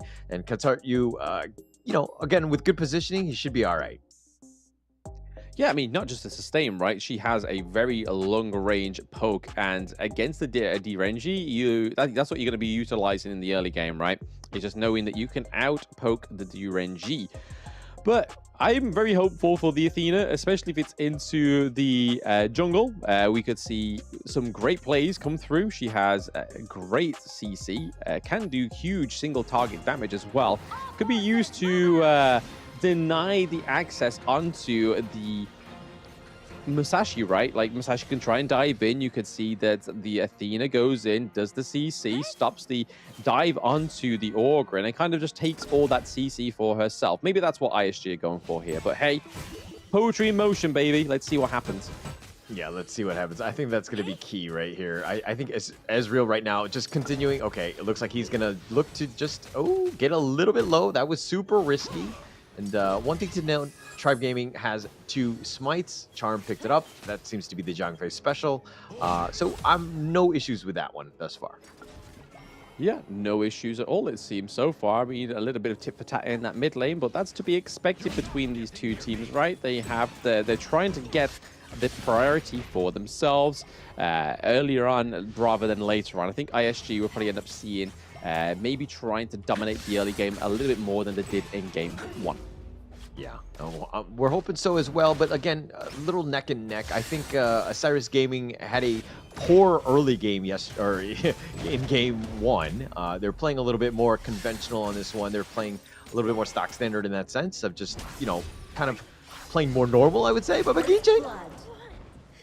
Okay, yeah. Magichi does fall to the Masashi. Marley getting the first blood once more. I believe he got first blood in the last game, right? No, it was Charm, actually. I'm giving the limelight away from Marley for some reason. But there we go. Okay. It's, yeah, we're seeing a little bit of a trade. That was nicely done by Tribe Gaming. Really the start in this game, too. Quite strong, right? They're not got the lead in the gold. It's pre-4 minutes. No one's going to have an astounding lead in that gold just yet. They're just trying to get these little wins where they can. Yeah, and it's, again, just like transitions, right? Getting that early game, Tribe Gaming has proven, again, their early game is good. They understand how to get kills, but it's just turning it into a little bit of map control. I think that's where they need a little bit of work. But Tribe Gaming right now, they do have an advantage. Hopefully they can kind of turn this into a little bit of a bigger lead soon. Yeah, we saw the Leaping Savior to save Zhangfei in all sense of the word, of the ability itself from the Frigid Prison. And we're seeing a little bit of harassment here from Capo, just trying to get that earworm onto the side of Tribe Gaming, because we know it bounces around. It's annoying. I've played against it many times in my ranked games, and it just irks me knowing that I'm getting one-tapped by CCs for 1 second, and then my teammates don't move away from me, and it just bounces back onto me. I'm like, just move away. I don't want this love. Just take the earworm away from me. Yeah, but it's, I mean, he just wanted a hug. Your teammate wants to stick with you, right? What's wrong with that? No? Sharing is caring. I'm not in a loving mood when I play Honor of Kings. I'm in a feisty, zesty mood. I just want to get wins. I want to get the stars on the board, just like we want to see Tribe Gaming get some more kills and some more gold on the board right before either Marley or before either Ezreal or Mustard take that lead into the clash lane, right? Because we're going to be starting to see the difference in gold starting to come through, right? It's very much flickering between the two teams right now, but as of yet, we're still yet to see a kill go on the board for ISG. But a big rotation down to the bot lane. It's a 3v5 so far. Mengichi a little bit slow with the rotate, still denying the rotate as well. He's just like, hey, nothing. Do you need me? No. Yeah, Israel doing just kind of, farming neck and neck with Mali. They're kind of keeping on pace with each other.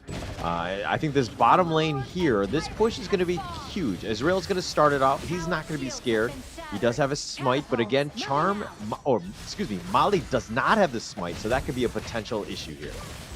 Yeah, it's on cooldown. They aren't able to get that Tyrant kill theft. They are able to claim it for the side of ISG. We see that Mustard comes down with a Papa Pass in between the two walls. A lot of damage is being dealt, but we can kind of see from his early itemization, he's going for a little bit more attack damage than going for the traditional tanky Orgrin in the jungle. So a little bit of a different respect to the Orgrin there, going to be there to do a lot of damage, but it's also going to have the tie-in to just sustain it. So kind of make up for the lack of tank, right? Athena going in, trying to do some CC onto Marley there. Again, Zhongfei coming in, level 8. The Vital Outburst does come through to the wall, gets 2 of the side of ISG, but it's not going to be enough to follow up for Rakizaro. He's pretty much far behind. Can he get the kill onto Ezreal? No, he doesn't get the snipe, but he's still trying to focus onto Mengichi, who drops the Winter is Coming, but still denies any kills going over to the side of Tribe Gaming. A nice little brawl there. Nice little brawl. Somehow no one died on that one. That was kind of crazy. Ezreal playing it to the limit. I thought he was down for the count. Charm had a great Unbridled Outburst doing a lot of control, but unfortunately, no one died. Or fortunately, depending on how you're looking at it. But I'm here for the bloodshed, so it's unfortunate for me. That's it. It's late into the day. You want some blood being spilled onto the gorge, right? But the T1's into the bot lane and the clash lane are traded over by Isurus and Tribe Gaming. So there was some objectives getting taken there.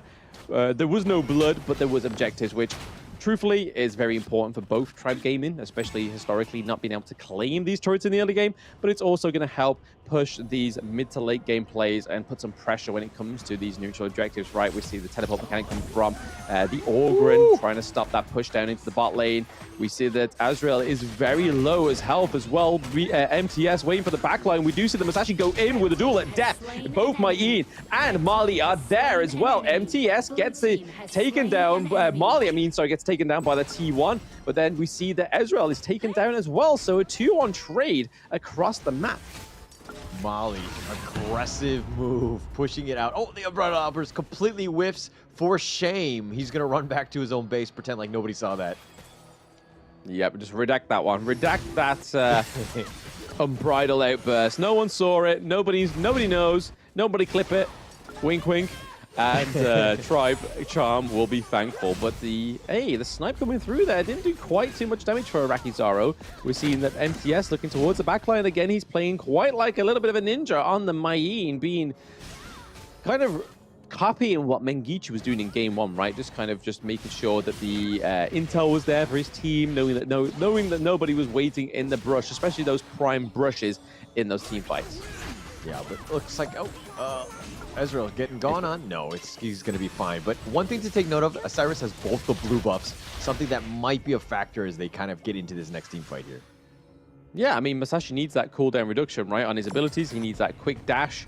He needs to get his cooldowns up and ready, but he also needs just the help from anything he can, right? Just making sure that he's able to just spam the abilities into those team fights. It's the whole thing about the Masashi, but here, a little bit of a pincer movement from Tribe Gaming. Mayin committing a little bit too deep there. MTS goes down, but this time around, it does not whiff. The Unbridled Outrage does come through. There's a lot of trades going on here, but it's definitely going in the favor of Tribe Gaming. They take a 4-2 trade for the side of Tribe Gaming. Charm with a great Unbridled Outburst into Stampede, just setting it up, slowing it down. As serious game is, I mean, with 4 members down, this is going to be a huge one. Ezreal will pop up like the Phoenix he is, but no, it looks like he's going to back off. Doesn't want to actually go in for this one. A little bit risky in that sense, but again, really well played by Charm. He's had a good 2 games thus far. He's been playing well. He's been playing very, very well. Ever since he's put down the Liempo, hey, he's been doing great, right? Just leave the Liempo, maybe just go back to the drawing board on that pick, and maybe just... I think it's the whole thing. What we saw yesterday was that he was always very premature into these engages into the backline, and then nobody else was there to follow him. Even though they had like the likes of the Orgrim paired with it, right? The path of passing means that you're able to get to places that you shouldn't be able to get to very easily. But it just didn't quite follow through for Tribe Gaming. But right now, we're seeing 3 turrets on the board to 2 on the side of Isurus Gaming. And the neutral objectives are yet to be taken here for Tribe. But looking to get that first one on the board is that Tyrant. Once again, must have gone for the macro plays, just keeping those minions at bay in the side lanes. Yeah, keeping it alive. But Isurus is going to go for the Overlord here. Charm is going to spot this out. Does he go for the steal? No, he's not going to. Ezreal will take this one, smite it down for good measure, ensures that they do it, and now they're waiting in the bushes, about to ambush. No, they're going to back off as well. Mengichi still up in front. Oh, I mean, not quite the person you want to be sitting in the bush, right? Mengichi could get caught out pretty easy there, especially the Zhongfei and the likes of the consort Yu being there as well. But right now, we're seeing no deficit in the gold that is actually going to make a difference, right? They are very neck and neck. The T2 did go down into the farm lane, thanks to Muster, really showing how good on the macro play. The Conductor of Souls coming through. That could have been a triple man knockup, but we did see the untargetable come from the Lady Gem, which really saved starting in that whole interaction. But Mayim flipping over the wall. CC Immunity does come through. They are not literally letting the Megichi go away. They take him down. That is 1-0 trade for the side of Tribe Gaming, but is that going to be enough for them to come back in this team fight? We see that Marley was stuck into the thick of it there. MTS gets taken down as well. So overall, a 1-1 trade for the side of Isurus Gaming. They take the Overlord that's going to be able to keep that T2 in the clash lane alive. Yeah, I was actually worried for Isurus Gaming. The fact that, you know, Mengiche had been killed and they were looking to take the fight 4 versus 5, but they did get the right pick off. MTS just a little too far ahead. I think he got caught out earlier in the game as well. He needs to be a little bit more careful. He needs to ensure that the rest of them are within the vicinity. You want Mali in the heart of the enemy team before you go in. Oh, that could have been a crucial kill for Theft and Half, right? We had Charm, we had Mali, all just rushing for it, beelining for the Tyrant, but didn't quite get there quick enough, so that means that it does go over to the side of ISG for the 3rd time. That's 3 neutral objectives to 1 on the side of Tribe Gaming, and it also means they're now slowly taking the lead of the gold, right? It's 1K, but going into that 11 minutes is not a deal breaker, right? This could be this could flicker at the flick of the switch. Yeah, at the flick of a switch, they need to turn it up right here. I think Isurus right now, slight advantage, but they need to put a little bit of pressure on that top lane here. I think that that's the biggest one, because again, it's kind of in front with this Overlord. It creates a little bit of a defensive fortification for Tribe Gaming to kind of start their sieges, but here's the Umbrella Outburst going in. Yeah, a little bit early, I think, there. Didn't quite split apart the team fight, but they could make use of it here for Tribe Gaming. But no, MTS goes down early on. We see the Zhongfei going in with a leap in. Too much damage on the side of Tribe Gaming going on. We see that Iraqi Zoro is able to trade with WinRG, so that's a good damage output gone for the side of ISG, but it means they still have the Orgrin, right? Cayenne's in there to sustain the Orgrin. Not able to push this turret, though. They could just go in and hit it, right? That is very, very low. Still committing to the grind here. Trying to go back in the bush was Marley. The Destructive Dislodge really pushes them away and keeps Marley alive. If it wasn't for starting, he would have gone down, but hey, someone needs to pay back. The untargetable comes from it. We are still seeing the commit there. They leave him to the Wolves. Muster goes down on the side of Tribe Game, and that is a little bit of a mutiny, right? Yeah, a little bit. Starting, thought he was safe under the T3. They hadn't even taken the T1 top, but it looks like they want to go for more. Molly still up in front. Yep, still up in front. Ezreal is looking pretty low. We see Muster goes with the path of passing over the wall to join his teammates and join the Taiyam, because that's where all his healing is going to come from, as well as his abilities. We see the Conductor of Souls come through. There is no knockup, though. However, MTS gets taken down once more because the damage from Muster is just too much. We see Marley going down as well. That's a 3-0 trade, because Starting's now come back up. Zhongfei on the run. This could be the setup of a triple kill. It is going over to the side of ISG. They get a triple kill. They're looking to push this high ground turret. The only thing that stands between them is starting, but starting to look like the beginning of the end is this push onto this crystal. The untargetable comes through for ISG. Minions are here. The crystal is going down fast and sure. But ISG take a 2-0 victory from Tribe Gaming, just keeping them away from not getting any points. Yeah, unfortunately for them. Muster, their nice play on the Ogren, just exuding dominance, just taking over the game when he needed to have done all the team fight that you would want from that. He was just running at them. There was really no chance for Tribe Gaming to kind of fight back at that point. That was not a good angle to be fighting at. They probably should have fought under the tower a bit and just kind of grouped up together. But unfortunately for them, Tribe Gaming, they put up a valiant effort. They're going to be going down for the second game in this series. I think that they were 0-8 overall. Not the greatest showing for them, but again, it's either you win or you learn, and I felt like Tribe Gaming did a lot of learning. Hey, Kim does a lot of learning, Tribe does a lot of learning all the way around, which is always good than no learning, right? But you can kind of see on Isurus' faces that this game just didn't mean anything, right? Like, they got the 2-0, they got the pride of winning that second space, but they know that no matter the outcome of that game, it didn't mean that they were able to get that rematch that they really sorted for against Influence Rage. But hey, Influence Rage are your Brazilian representatives going into the KC 2024, but we're just going to highlight this last game before we get into that. But across the board, I feel like this went a lot better for ISG than it did for Tribe. Tribe had a good, solid game one. However, I don't think the consort Upik was that great for Iraqi Zaro. Yeah, for sure. I mean, 1, 2, 4, and there's didn't really have too much of an impact. I mean, the long range is great, but when they're running at you, it's just like, oh, it doesn't really matter about the range at that point because you need to be able to kite away. Not able to do so. But Osiris, if you're looking at the KDAs, not the highest, like the Menguche and, of course, the Wind RJ, but Mooster just literally clearing, like carrying the team right here. 36% of the hero damage throughout, 103,000 damage in that game. Muster, clearly my MVP in this one.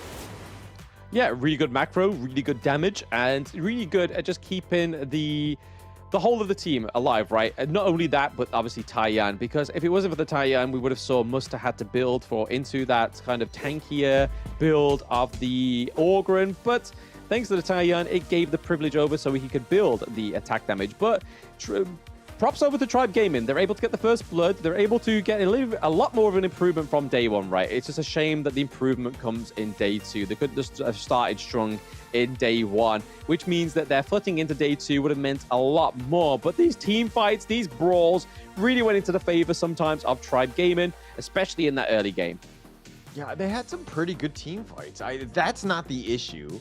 Again, it's just, turning it into objectives, which is, again, something that we've kind of harped on already. But, it's one of those things where, like, look at them. They know how to fight there. They know how to prioritize. I think MTS got caught out, early. He would be a little over-aggressive at times. I think you got to let Mali, again, and Charm with the Unbridled Outburst as a second initiator. You come in with Charm's Unbridled Outburst as MTS. So you kind of need to just understand your role a little bit and understand who needs to be initiating. I think it's just an issue of confidence, right? But no confidence issues here when we get Muster MVP. Hey, production's on our side today, Hauler. That's 2 MVPs back-to-back we got right. Yeah, this is I think there's a first time for everything. This seems a little weird to me. I don't know what it is, but it looks like... do you want to take a moment? Do you want to take a little brief moment? Yeah, I do. I need to thank production as well for that, because again, this is the first time we've agreed on this. I don't know how to feel at this point, but I mean, look, Muster, 6-2-2. If you're talking about KDAs, he had the highest in this one. The damage as well, he was like 30+ percentage of the team damage. All the good things that you want from a team that just carried on that one. Plus the very final team fight really ended up winning it for them, where they're able to kind of just close out the game. But of course, here's the final standings. Yeah, you can see here that the game differential from the side of Influence Rage was just 1 point up. So, hey, that means that they are ahead. They are in that first place. And unfortunately for the side of ISG, they were able to get 3 points, but not able to get the game-winning differentials on the side. There was just no feasible way after that game two, right? Tribe Gaming sitting on that 0-8 as well. So Influence Rage, not only your champions of the Open Series American Regional play-ins, but now you're champions of the KC 2024 play-ins as well, representing Brazil alongside Alpha 7 into the KC 2024 is going to be very, very interesting because it's no longer VKS or Loops representing Brazil on the grand stage. Yeah, so we've seen 2 play-ins thus far. We saw the Pacific one with Fearless Esports move on. They were the Open Series champs, and then Influence Rage, another Open Series champs, making it through. And it looks like all of these games have kind of helped them. They've grown, they've kind of gotten better, and of course, taking it to all of the other play-in teams, just really starting to peak at the right time. That's exactly what you want as Influence Rage. But congratulations, they're going to be moving on to the Honor of Kings Championship in October. Yeah, I mean, it puts a bigger weight on Major Pride, right? That's 2 Open Series finalists through. That means Major Pride's got an even bigger weight on their shoulders. But with who they're going up against tomorrow, you will find out it is Vitality and Virtus Pro. So we are going to have some more play-ins tomorrow for you. It's going to be the EMEAs. So unfortunately, Hauler won't be with me, but Kindo Fu will be joining me tomorrow. So say your goodbyes to Hauler. He's been great. You've all been great in chat. We'll see you tomorrow, guys. At the same time, make sure you join in, tune in, and support the EMEA regions. See you later.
trying to tell you what you can't do. Gotta change your